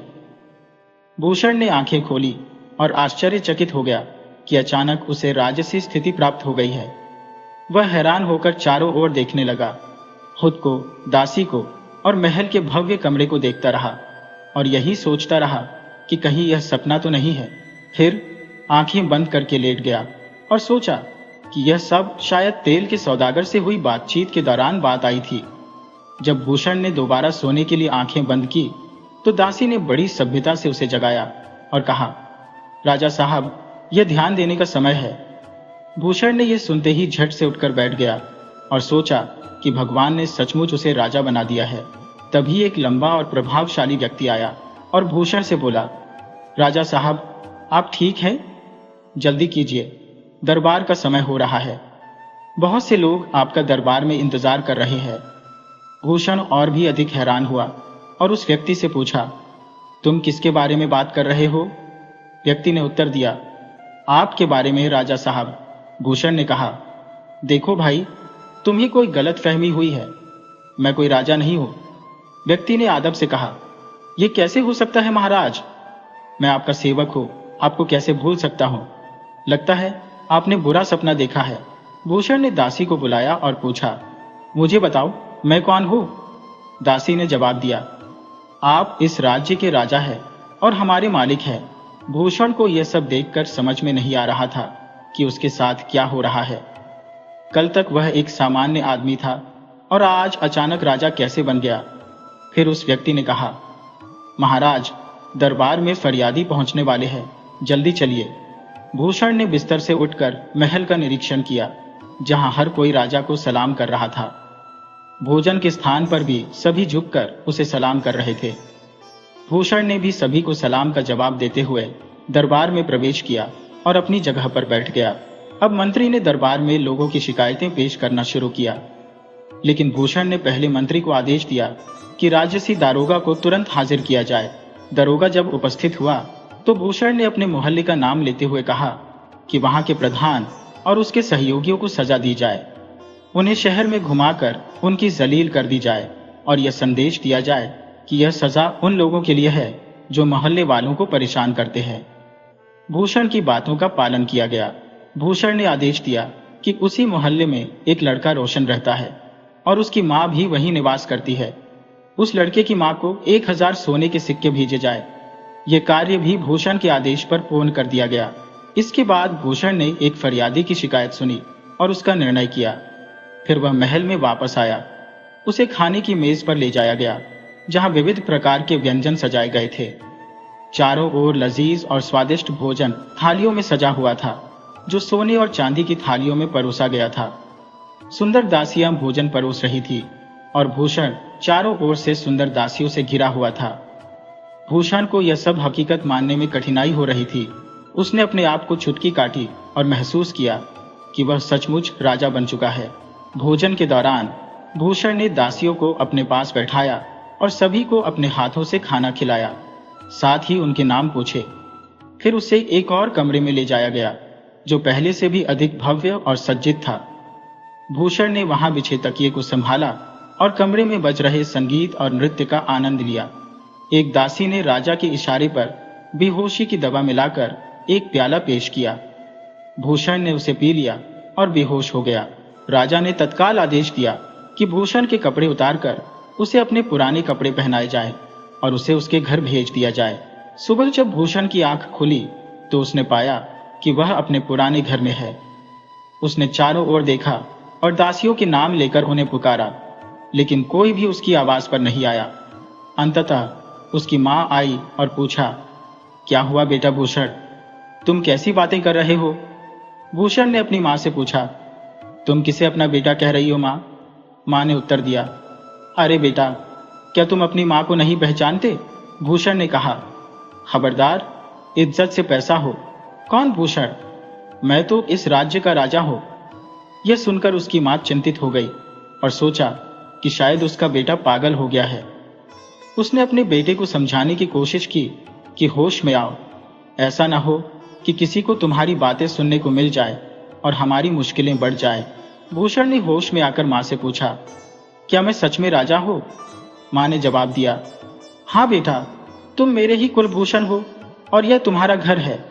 भूषण ने कहा, हाँ मां, यह तो हमारा पुराना घर है और तुम ही मेरी मां हो। मां ने कहा, हाँ बेटा, यही तुम्हारा घर है और यही मैं तुम्हें समझा रही थी। भूषण ने जवाब दिया, मां, लेकिन मुझे समझ में नहीं आ रहा कि मेरे साथ क्या हो रहा है। मां ने कहा, बेटा, जरा सोचो, तुम राजा कैसे हो सकते हो? भगवान उस राजा को लंबी उम्र दे जिसने कल हमारे मोहल्ले के प्रधान को सजा दिलवाई, उन्हें शहर से बाहर निकाल दिया और 1000 सोने के सिक्के भेजे। भूषण को अपने बेटे की बातें सुनकर क्रोध ने एक बार फिर उबाल मार दिया। उसने तीव्र स्वर में कहा, मेरे सामने सम्मान के साथ पेश आओ। मैंने दरोगा को आदेश दिया था कि उन निर्दयी लोगों को सजा दी जाए और तुम्हें 1000 सोने के सिक्के भेजे जाए। अपने बेटे की ये बातें सुनकर उसकी मां तरोना में डूब गई और रोते हुए उसने कहा, भगवान, मेरा बेटा तो पागल हो गया है। पड़ोसी भी उसकी चीख पुकार सुनकर वहां आ गए और शीघ्र ही यह समाचार पूरे नगर में फैल गया। जब यह खबर दरोगा तक पहुंची तो उसने भूषण को पागल मानकर उसे मानसिक अस्पताल भेज दिया। रास्ते में सिपाहियों ने भूषण की बेरहमी से पिटाई की, लेकिन वह बार बार अपने को राजा ही कहता रहा। जब वह स्वयं को देखता तो वह भूषण ही प्रतीत होता था। फिर भी मां की बातों ने उसे विश्वास दिला दिया कि वह सचमुच राजा है। इस प्रकार भूषण पागल खाने में 15 दिन बिता चुका था। एक दिन उसकी मां उससे मिलने गई और उसकी हालत देखकर रोने लगी। बेटा, अब भी तुम यही समझते हो कि तुम राजा हो? मां की बातें सुनकर भूषण भी आंसुओं में डूब गया और बोला, मां, मुझे माफ कर दो, मैं वास्तव में पागल हो गया था। मां ने पागल खाने के अधीक्षक से अपने बेटे को घर ले जाने की गुहार लगाई और वह वृद्ध महिला की दया देखकर भूषण को छोड़ने पर सहमत हो गया। मां ने अपने बेटे की अच्छी तरह देखभाल की, उसे अच्छे से खिलाया पिलाया और वह फिर से अपने गांव में संतोषपूर्वक रहने लगा। उसने पहले की तरह अपने काम में लग जाना शुरू कर दिया और पुल पर बैठकर राहगीरों की राह देखने लगा। एक दिन राजा ने भेष बदलकर अपने दरबारी के साथ वहां पहुंचने की योजना बनाई। भूषण ने राजा को देखा और अपनी नजरें फेर ली। उसने राजा को देखे बिना ही उसकी दुखद स्थिति का बुरा हाल बताना शुरू कर दिया। राजा ने भी भूषण को पहचान लिया और उसके पास जाकर उसे नमस्कार किया, लेकिन भूषण ने राजा को कोई उत्तर नहीं दिया और मुंह मोड़ लिया, मानो वह राजा को देखना ही नहीं चाहता था। राजा ने कहा, भूषण, क्या तुम मुझे पहचान नहीं पाए? क्या तुम्हें लगता है कि मैं तुम्हें फिर से अपने घर ले जाने की कोशिश नहीं करूंगा? इसी कारण क्या तुम मुझसे बात नहीं कर रहे? भूषण ने राजा को टालने की बहुत कोशिश की, लेकिन राजा ने कहा कि पिछली बार की तरह यदि तुम्हें कोई तकलीफ हुई हो तो हम उसे सुधारेंगे। भूषण ने राजा को अपनी सारी बातें बताई जो उसके साथ घटी थी। राजा हंसी से चकित हुआ, जिससे भूषण और भी नाराज हो गया। तुम्हें मेरी दुख भरी कहानी सुनकर हंसी आ रही है? तुम्हें मेरी परवाह नहीं है? भूषण ने कहा। राजा ने कहा, मित्र, हमें अत्यंत अफसोस है कि तुम्हें इतनी तकलीफ उठानी पड़ी। हम इस पर खेद प्रकट करते हैं और इसका मुआवजा देंगे। इतनी बातें करते हुए सब भूषण के घर पहुंच गए। खाना खाते और बातें करते करते आधी रात बीत गई। सोते समय राजा के इशारे पर दूध में बेहोशी की दवा मिलाकर भूषण को दिया गया। राजा ने प्रेम पूर्वक उसे दूध पिलाया और फिर आदेशानुसार भूषण को गंदे स्थान में पहुंचा दिया। राजा ने भी दरवाजे बंद कर दिए और महल में लौट आया। राजा ने आदेश दिया कि भूषण को शाही वस्त्र पहनाकर उसके कमरे में लेटा दिया जाए और सुबह उसका पुराना सम्मान बनाए रखा जाए। जब सुबह भूषण की आंख खुली तो उसने पाया कि वह गंदे स्थान में है और पुराने अनुभवों की यादें अचानक ताजा हो गई। भूषण ने कहा, लगता है मैं फिर वही भयावह सपना देख रहा हूं जिसने मुझे इतनी अपमानजनक स्थितियों में डाला था। नहीं, मैं अब और यह सब सहन नहीं करूंगा। इस स्थान का शासक शैतान है। मुझे लगता है कि यह सब फिर मेरे साथ होने वाला है। यह कहकर भूषण ने अपनी आंखें बंद कर ली। दासियों ने उसे जगाने की कई बार कोशिश की, परंतु भूषण ने कहा, क्यों बेवजह किसी को राजा बना रही हो? दासियों ने जवाब दिया, महाराज, क्या आपको बुरा सपना आया है? भूषण ने उत्तर दिया, तुम्हें क्या पता मैंने क्या क्या झेला है? दासियों ने कहा, आप तो महल से बाहर नहीं गई महाराज। इस पर भूषण फिर से सोच में पड़ गया। क्या सचमुच मैं राजकुमार हूं या यह सब स्वच्छता या वास्तविकता की परतों के पीछे छिपे राजा की चाल है? तब दासियां गाने और नाचने लगी। भूषण भी खुद को नियंत्रित नहीं कर पाया और उनके साथ उछलते हुए नाचने लगा। उसने इतनी धूमधाम मचाई कि शाही वस्त्र भी फाड़ दिए। राजा स्वयं इस दृश्य को देख रहा था और जोर जोर से हंसने लगा। भूषण ने राजा को पहचान लिया और कहा, अच्छा, तो ये सब मेरे साथ जो हो रहा है इसका असली कारण यह पापी है। राजा ने भूषण को गले लगाते हुए कहा, भूषण, तुम उदास मत हो, मैं तुम्हारे सभी दुख दूर कर दूंगा। जो कुछ भी तुम्हारे साथ हुआ उसके लिए मुझे गहरा अफसोस है। अब तुम मेरे दरबार में रहोगे। राजा ने भूषण को एक सुंदर निवास प्रदान किया और खर्च के लिए धन भी दिया। कुछ समय बाद राजा ने भूषण का विवाह उसकी पत्नी के साथ करवा दिया। रानी ने अपनी दासी को सम्मानित किया और उनका घर भर दिया। दोनों खुशी से रहने लगे, लेकिन राजा और रानी द्वारा दी गई वस्तुएं कुछ ही दिनों में समाप्त हो गईं। अब उनकी स्थिति फिर से दयनीय हो गई और उन्होंने सोचा कि क्या किया जाए। रानी से कुछ मांगना भी असहज लग रहा था। फिर भूषण ने एक योजना बनाई। उसने अपनी पत्नी से कहा कि वह एक सफेद चादर ओढ़कर मृतक की तरह लेट जाए, ताकि वह राजा से कफन दफन के बहाने कुछ धन प्राप्त कर सके। पत्नी ने वैसा ही किया। भूषण रोते हुए राजा के पास पहुंचा और कहा, महाराज, मेरे ऊपर दुखों का पहाड़ टूट पड़ा है। मेरी पत्नी की मृत्यु हो गई है। राजा ने भूषण को सांत्वना दी और कहा, यदि तुम्हें किसी चीज की आवश्यकता हो तो मुझे बताओ। राजा ने सभी आवश्यक सामान और कुछ धन दिया और कहा, जल्दी जाओ भूषण, अपनी पत्नी के कफन दफन का इंतजाम करो। मैं बाद में आता हूं, मुझे राज्य के कुछ काम निपटाने हैं। भूषण ने सब लेकर घर आकर पत्नी से कहा, अब मैं मृतक बनकर लेट जाता हूं, तुम रानी के पास जाओ, तुम्हें भी कुछ धन मिल जाएगा और आराम से कुछ महीने कट जाएंगे। पत्नी ने उसे लेटाया और सफेद चादर ओढ़ा दी। फिर वह रानी के पास गई और रोते हुए रानी से उसके पति की मृत्यु की खबर दी। रानी ने दासी को सांत्वना दी और कफन दफन का सामान और बहुत से रुपये दिए। कहा, मैं अभी आती हूँ, तुम कफन दफन का इंतजाम करो। दासी ने सामान लेकर घर लौटकर पति के साथ हंसते हुए समय बिताया। महल में शाम को राजा और रानी जब आमने सामने हुए तो रानी ने दासी के पति की मृत्यु पर अफसोस जताया। राजा ने कहा, रानी, यह एक गलत फहमी है। भूषण नहीं, उसकी पत्नी मृत हो गई है। रानी ने कहा, मुझे लगता है महाराज, आपकी समझ में त्रुटि है।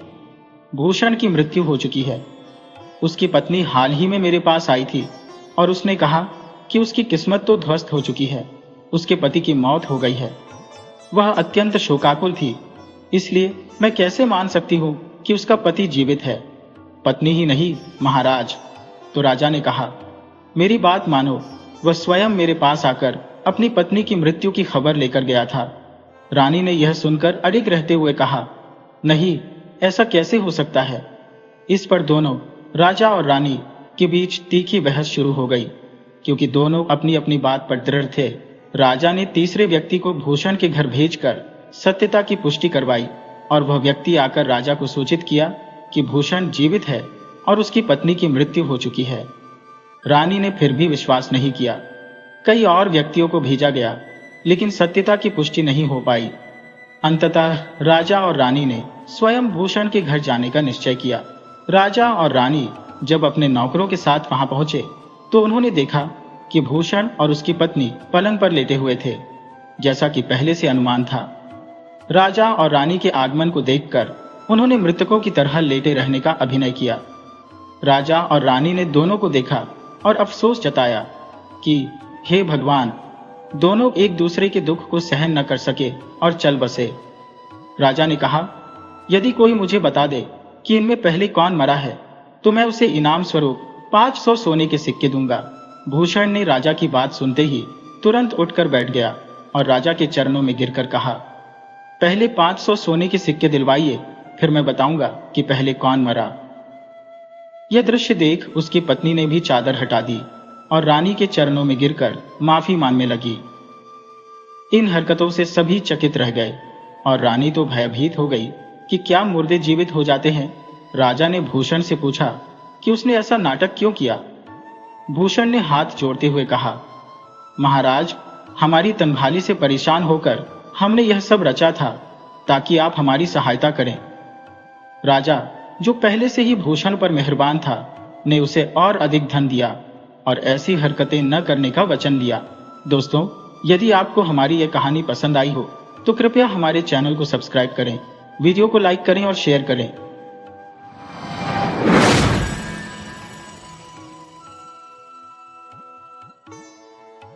बहुत समय पहले की बात है। एक दिन राजा विक्रमादित्य अपने दरबार में बैठे हुए लोगों की समस्याओं पर विचार कर रहे थे। तभी द्वारपाल आया। उसके पास एक संदेश था। जब राजा विक्रमादित्य ने इस मसले पर बातचीत कर लिया, तब द्वारपाल ने राजा से कहा, राजन, बाहर द्वार पर एक बाजीगर आया है, वह आपसे मिलना चाहता है। राजा विक्रमादित्य का अपना नियम था कि यदि कोई उनसे मिलने या फरियाद लेकर आता था तो राजा उसे तुरंत मिलते थे। उन्होंने द्वारपाल से कहा, उसे तुरंत मेरे पास ले आओ। द्वारपाल जाकर उस बाजीगर को राजा विक्रमादित्य के पास ले आया। थोड़ी देर में ही राजा विक्रमादित्य ने देखा कि एक छरहरे बदन का एक नौजवान लड़का खड़ा है। वे बाजीगर से बोले, अब आप हमें बताओ कि तुम क्या कहना चाहते हो, क्यों हमसे मिलना चाहते हो? बाजीगर ने कहा, राजन, मैंने आपका नाम बहुत सुना है, इसीलिए मैं बहुत दूर से आपको अपनी कला का प्रदर्शन करने आया हूं। मैं अपनी कला आपको दिखाना चाहता हूं। यदि आप मुझे कला प्रदर्शन करने का अवसर देंगे तो यह मेरे लिए बहुत भाग्यशाली होगा। राजा विक्रमादित्य बाजीगर की बातों से बहुत प्रभावित हुए। उन्होंने कहा, ठीक है बाजीगर, मैं तुम्हें अपनी कला दिखाने का मौका दूंगा, पर आज नहीं, तुम कल आना। आज हमारे मेहमान बनो। कल जब दरबार लगेगा तब तुम अपनी कला दिखाकर सबका मनोरंजन करना। आज मेरे खास मंत्री और परिवार के लोग बाहर गए हुए हैं, इसलिए मैं नहीं चाहता कि कोई भी तुम्हारी कला देखने से चूक जाए। बाजीगर ने राजा को धन्यवाद दिया और कहा, हे राजन, मैं जीवन भर आपका आभारी रहूंगा। आप वास्तव में कला के पारखी और एक महान राजा है। आपके जैसे लोगों के कारण ही इस कला को विकसित होने का अवसर मिलता है और हम जैसे लोगों का जीवन धन्य हो जाता है। ठीक है राजन, मैं कल आपके दरबार में फिर उपस्थित हो जाऊंगा और अपनी कला प्रदर्शित करूंगा।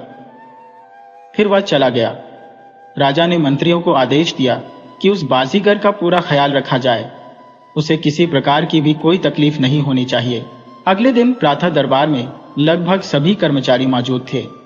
नगर वासियों के बैठने के लिए भी उचित व्यवस्था की गई थी। थोड़ी देर में बाजीगर आ गया।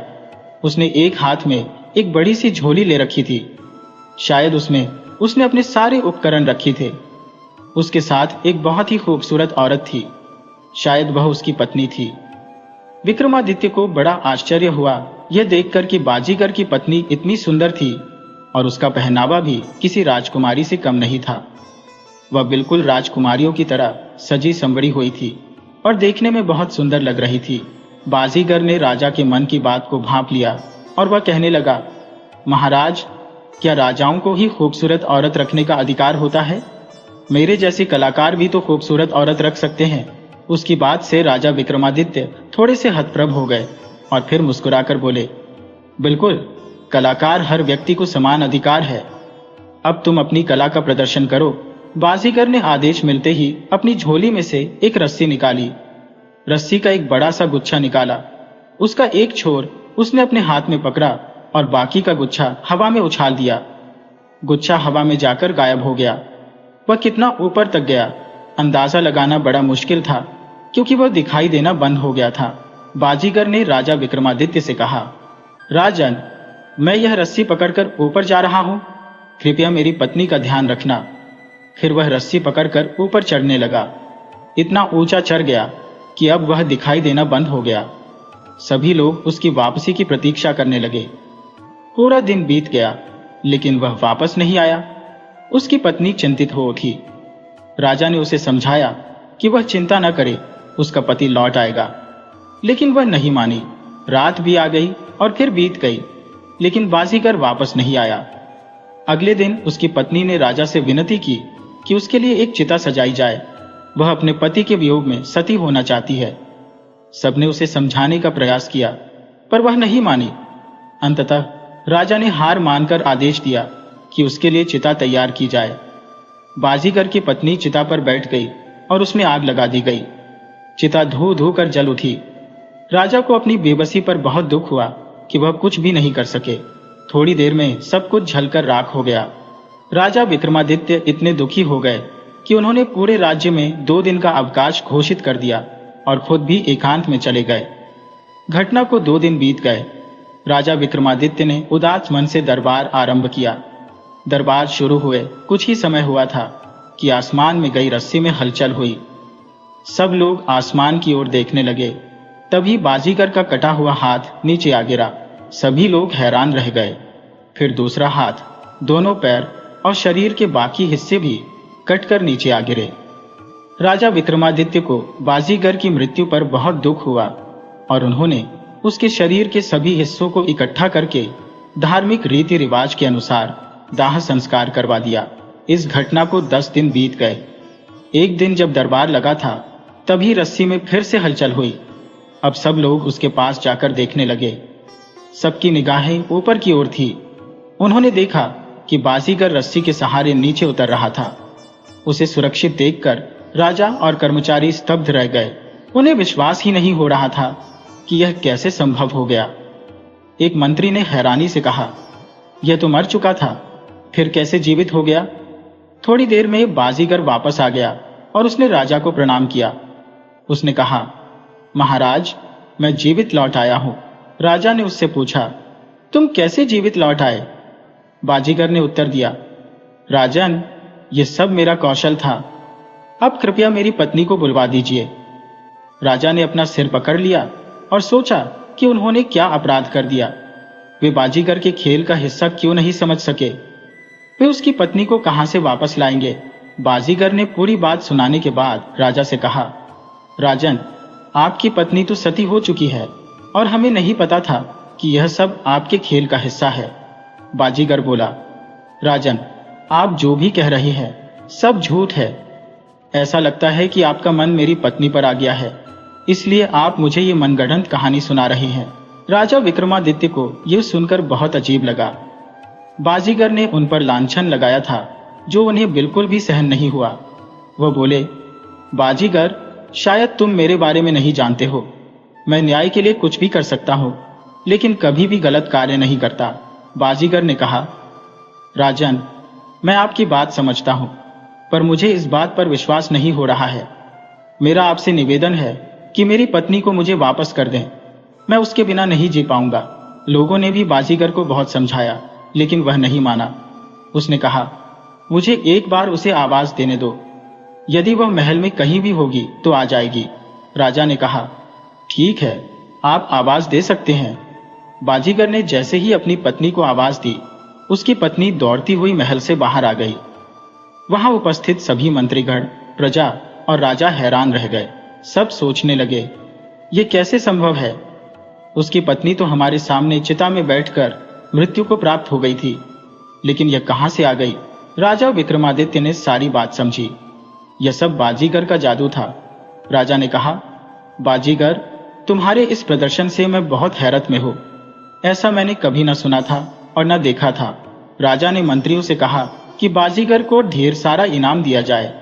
फिर उन्होंने पूछा, बाजीगर, तुमने यह सब कहां सीखा?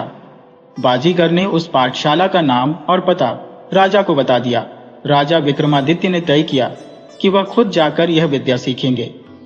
उन्होंने राज्य का भार मंत्रियों को सौंपकर विद्या सीखने का निश्चय किया। बाजीगर ने कहा, राजन, मेरा आपके साथ जाना बहुत जरूरी है। वहां आपकी देखभाल कौन करेगा? आपके दैनिक कार्य कौन करेगा? विक्रमादित्य ने सोचा कि उसे साथ ले जाने में कोई बुराई नहीं है। उन्होंने कहा, ठीक है, तुम मेरे साथ चल सकते हो। बाजीगर अपने घर जाकर तैयारी करने लगा।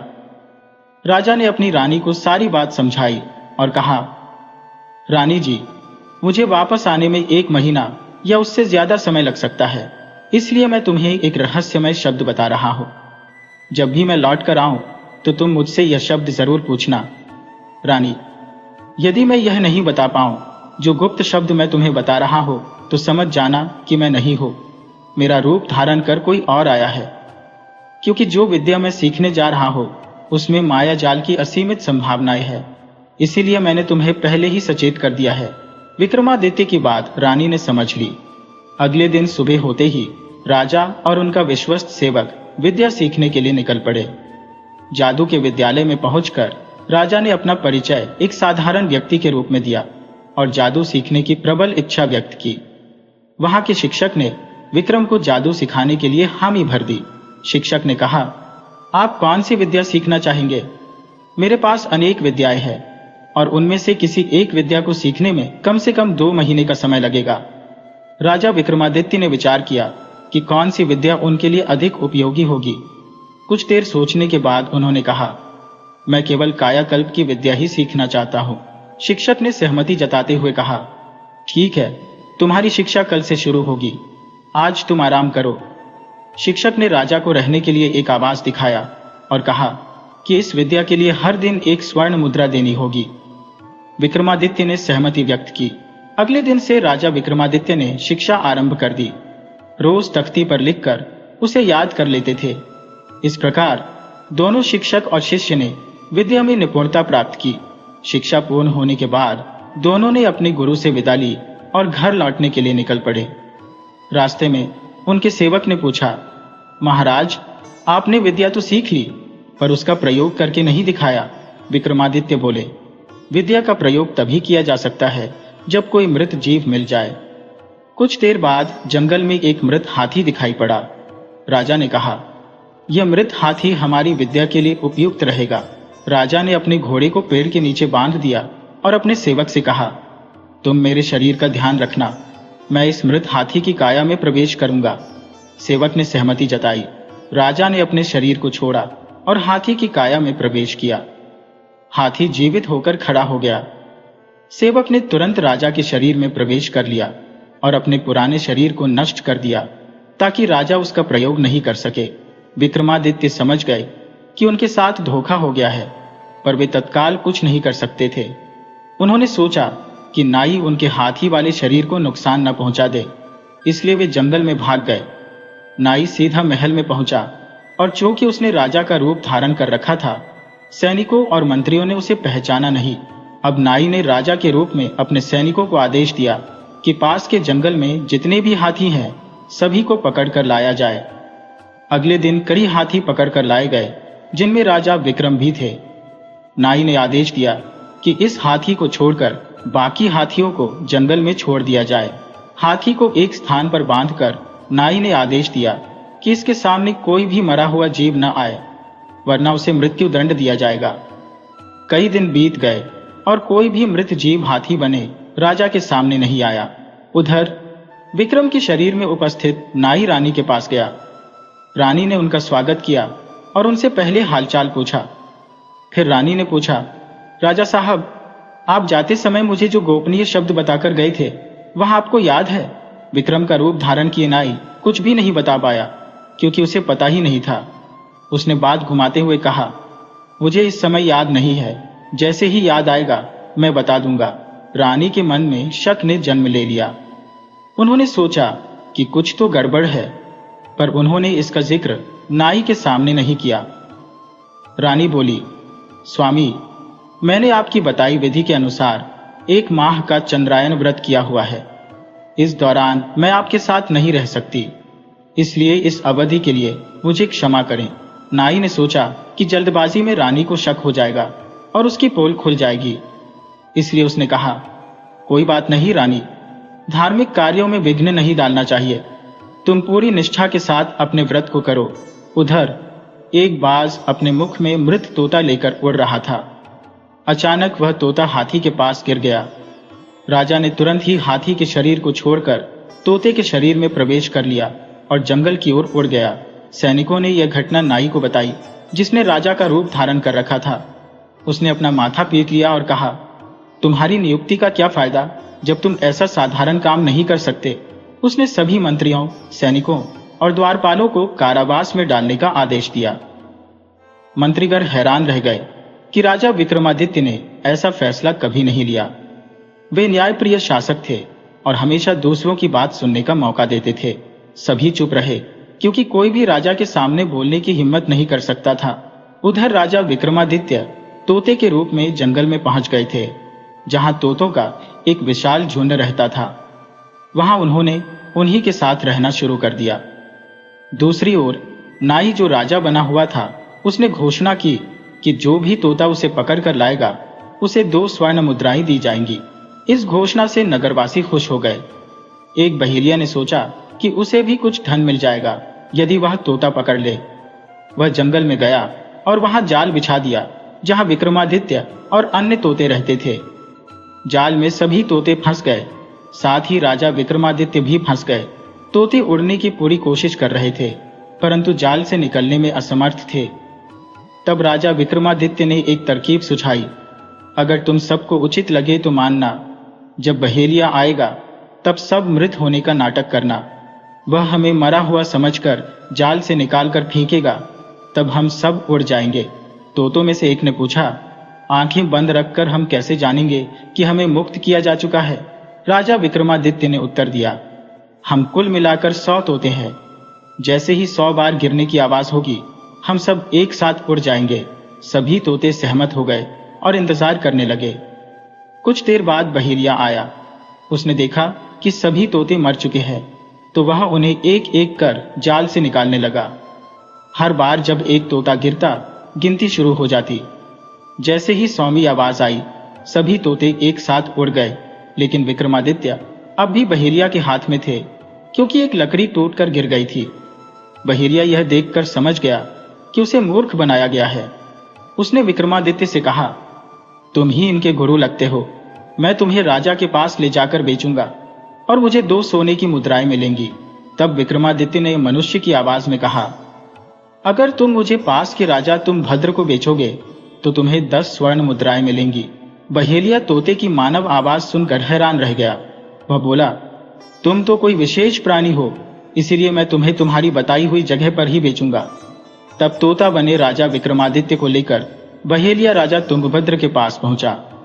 तुंगभद्र जंगल का राजा था और वह तोते को देखकर अत्यंत प्रसन्न हुआ, खासकर क्योंकि वह मनुष्य की आवाज में बात कर सकता था। उसने बहेलिये को 100 स्वर्ण मुद्राएं इनाम में दी। इतना बड़ा इनाम पाकर बहेलिया बहुत खुश हुआ और राजा तुंगभद्र की जयकार करता हुआ अपने घर लौट गया।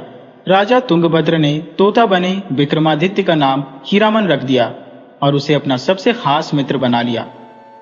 तुंगभद्र अपने इस खास मित्र हीरामन के साथ बहुत खुश था। एक दिन राजा तुंगभद्र ने हीरामन से कहा, प्रिय तोते, मेरे शरीर में एक विचित्र रोग है जिसके कारण मैं बहुत परेशान हूं। ये बात मैं तुम्हारे सिवाय किसी और को नहीं बता सकता। मेरी आंखों की दृष्टि कमजोर हो चुकी है और यह बीमारी धीरे धीरे मेरी आंखों की रोशनी को खत्म कर देगी।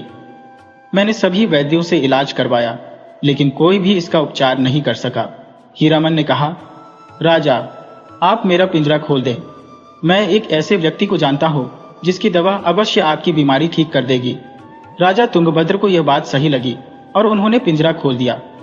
हीरामन उड़ गया और एक दिन वह एक पेड़ की जड़ लेकर राजा के पास पहुंचा। उसने कहा, राजा, इस जड़ को जलाकर उसकी राख को शहद में मिलाए और इसे आंखों में काजल की तरह लगाए, आपकी दृष्टि वापस आ जाएगी। राजा ने वैसा ही किया और 3 दिन में उनकी आंखों की रोशनी वापस आ गई। राजा तुंगभद्र तोते पर बहुत प्रसन्न हुए और उसे अपनी जान से भी अधिक प्यारा मानने लगे। समय बीतता गया और एक दिन राजा तुंगभद्र की रानी ने, जो बहुत सजी धजी थी, हीरामन से पूछा, बताओ मैं कैसी दिखती हूँ? हीरामन ने कहा, जंगल की रानी, तुम्हारे जैसे लोग हमारे यहाँ पानी भरते हैं। रानी यह सुनकर क्रोधित हो गई और उसने सिपाहियों को आदेश दिया कि इस मूर्ख तोते को ले जाकर मार डालें। सिपाही हीरामन को जंगल में ले गए और उसे मारने ही वाले थे कि उनमें से एक बोला, यह राजा का सबसे प्रिय तोता है, इसे जान से ज्यादा प्यार करते हैं। अगर राजा को पता चलेगा तो वे हमारा कत्ल करवा देंगे। फिर हम क्या करेंगे? सैनिकों की यह बात सुनकर पहले सिपाही ने थोड़ी देर सोचा और फिर बोला, यदि हम किसी दूसरे तोते को मारकर उसके मृत शरीर को रानी को सौंप दें तो हम अपनी जान भी बचा लेंगे और इसे मुक्त भी कर देंगे। दूसरे सिपाही ने कहा, धन्यवाद, आपने सही उपाय सुझाया। उन्होंने दूसरे तोते को मारकर उसका शव रानी को सौंप दिया और इस तरह हीरामन की जान बच गई। विक्रमादित्य को उन्होंने आजाद कर दिया। विक्रमादित्य वहां से उड़कर सीधे अपने महल पहुंचे। देखा, रानी स्नान कर रही थी। उन्होंने मनुष्य की आवाज में अपनी गोपनीय बातें दोहराई। रानी स्नान करना भूल गई और चौंक कर इधर उधर देखने लगी। आखिर कौन है जो राजा विक्रमादित्य की तरह बोल रहा है और उसका गोपनीय शब्द दोहरा रहा है? जब उसने ऊपर की तरफ देखा तो मुंडेर पर तोते को विक्रमादित्य की आवाज में बोलते पाया। उसने पूछा, वास्तव में कौन है जो मेरे पति की आवाज में बोल रहा है? राजा विक्रमादित्य ने अपनी आप बीती रानी को बता दी। सारी बात उन्होंने समझाई कि नाई ने कैसे उनके साथ छल किया है। रानी चिंतित होकर पूछने लगी, स्वामी, अब यह सब कैसे ठीक होगा? राजा ने रानी को पूरी तरकीब समझा दी। उधर राजा विक्रमादित्य सीधे जंगल के राजा के यहाँ पहुंचे, जहां राजा तुंगभद्र हीरामन के न होने से बहुत नाराज था। उसने उन दोनों सिपाहियों को मौत की सजा दे दी। दोनों को जल्लाद मारने ही वाले थे। तभी हीरामन ने राजा तुंगभद्र के पास पहुंचकर सारी कहानी बता दी। दोनों सिपाहियों को छोड़ दिया गया और रानी को कारागार में डालने का हुक्म राजा ने सुना दिया। हीरामन के समझाने पर राजा ने रानी की सजा माफ कर दी। राजा ने कहा, यह कोई बड़ी बात नहीं है। रानी ने श्रृंगार करके मुझसे पूछा कि मैं कैसी लग रही हूं, और मैंने कहा कि तुम्हारे जैसी राह नहीं तो मेरे यहां पर पानी भरती है। इससे रानी नाराज हो गई और उन्होंने मुझे मारने का आदेश दे दिया। रानी ने भी हीरामन से माफी मांग ली कि उससे बहुत बड़ी गलती हो गई। फिर एकांत में जाकर हीरामन बने तोते से पूछा, तुम मुझे अपना मित्र मानते हो तो सच सच बताओ कि तुम्हारी असल कहानी क्या है? राजा विक्रमादित्य ने सारी आपबीती बता दी और यह भी बताया कि वह राजा विक्रमादित्य है। राजा तुंगभद्र ने विक्रमादित्य को प्रणाम किया और बोले, आप बताएं कि यह सब कैसे ठीक होगा, मैं उसके लिए प्रयास करूंगा। राजा विक्रमादित्य ने बताया कि वह अपनी समस्या का जल्द ही हल निकाल लेंगे। विक्रमादित्य वापस अपने महल की ओर उड़ चले। अगले दिन रानी ने विक्रमादित्य बने नाई को बुलाया, ये संदेश भेजा कि उनका व्रत का समय पूरा हो गया है और अब वह महल में उनके साथ आ सकता है। नाई यह सुनकर बहुत खुश हुआ और पूरी तरह सज धज कर रानी के महल की ओर चल पड़ा। जब वह वहां पहुंचा तो देखा कि रानी ने भी पूरा श्रृंगार कर रखा है। जैसे ही वह रानी की ओर बढ़ा, रानी ने कहा, महाराज, मैं चाहती हूं कि आप मुझे वह जादू दिखाएं जो आपने सीखा है, ताकि हमारी खुशी और बढ़ जाए। मैं बहुत प्रसन्न होंगी कि मेरे पति ने नई विद्या सीखी है। नाई ने कहा, यह तो एक चुटकी बजाने जैसा कार्य है, मैं अभी तुम्हें वह विद्या दिखा देता हूं। उसने आदेश दिया कि एक मरा हुआ जीव लाया जाए ताकि वह अपना जादू दिखा सके। सेवक तुरंत ही एक मरा हुआ कबूतर लेकर आ गए। नाई वहीं जमीन पर लेट गया और राजा विक्रमादित्य का शरीर छोड़कर उस कबूतर के शरीर में प्रवेश कर गया। तभी वह कबूतर जीवित हो उठा। उधर राजा विक्रमादित्य तोते के शरीर में वहीं पर उपस्थित थे और उन्होंने तुरंत तोते का शरीर छोड़ दिया और अपने शरीर में प्रवेश कर गए। कबूतर जिसमें नाई ने प्रवेश किया था जिंदा था।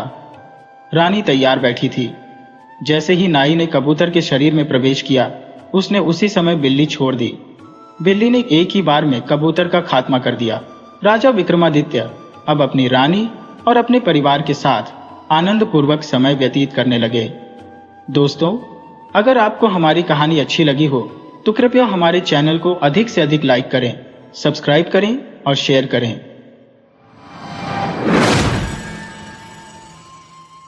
वीडियो अच्छी लगी हो तो इसे लाइक करें और ऐसी ही मज़ेदार कहानियों के लिए चैनल को सब्सक्राइब करें और बेल आइकन दबाएं। ज़्यादा से ज़्यादा अपने दोस्तों को शेयर करें। धन्यवाद।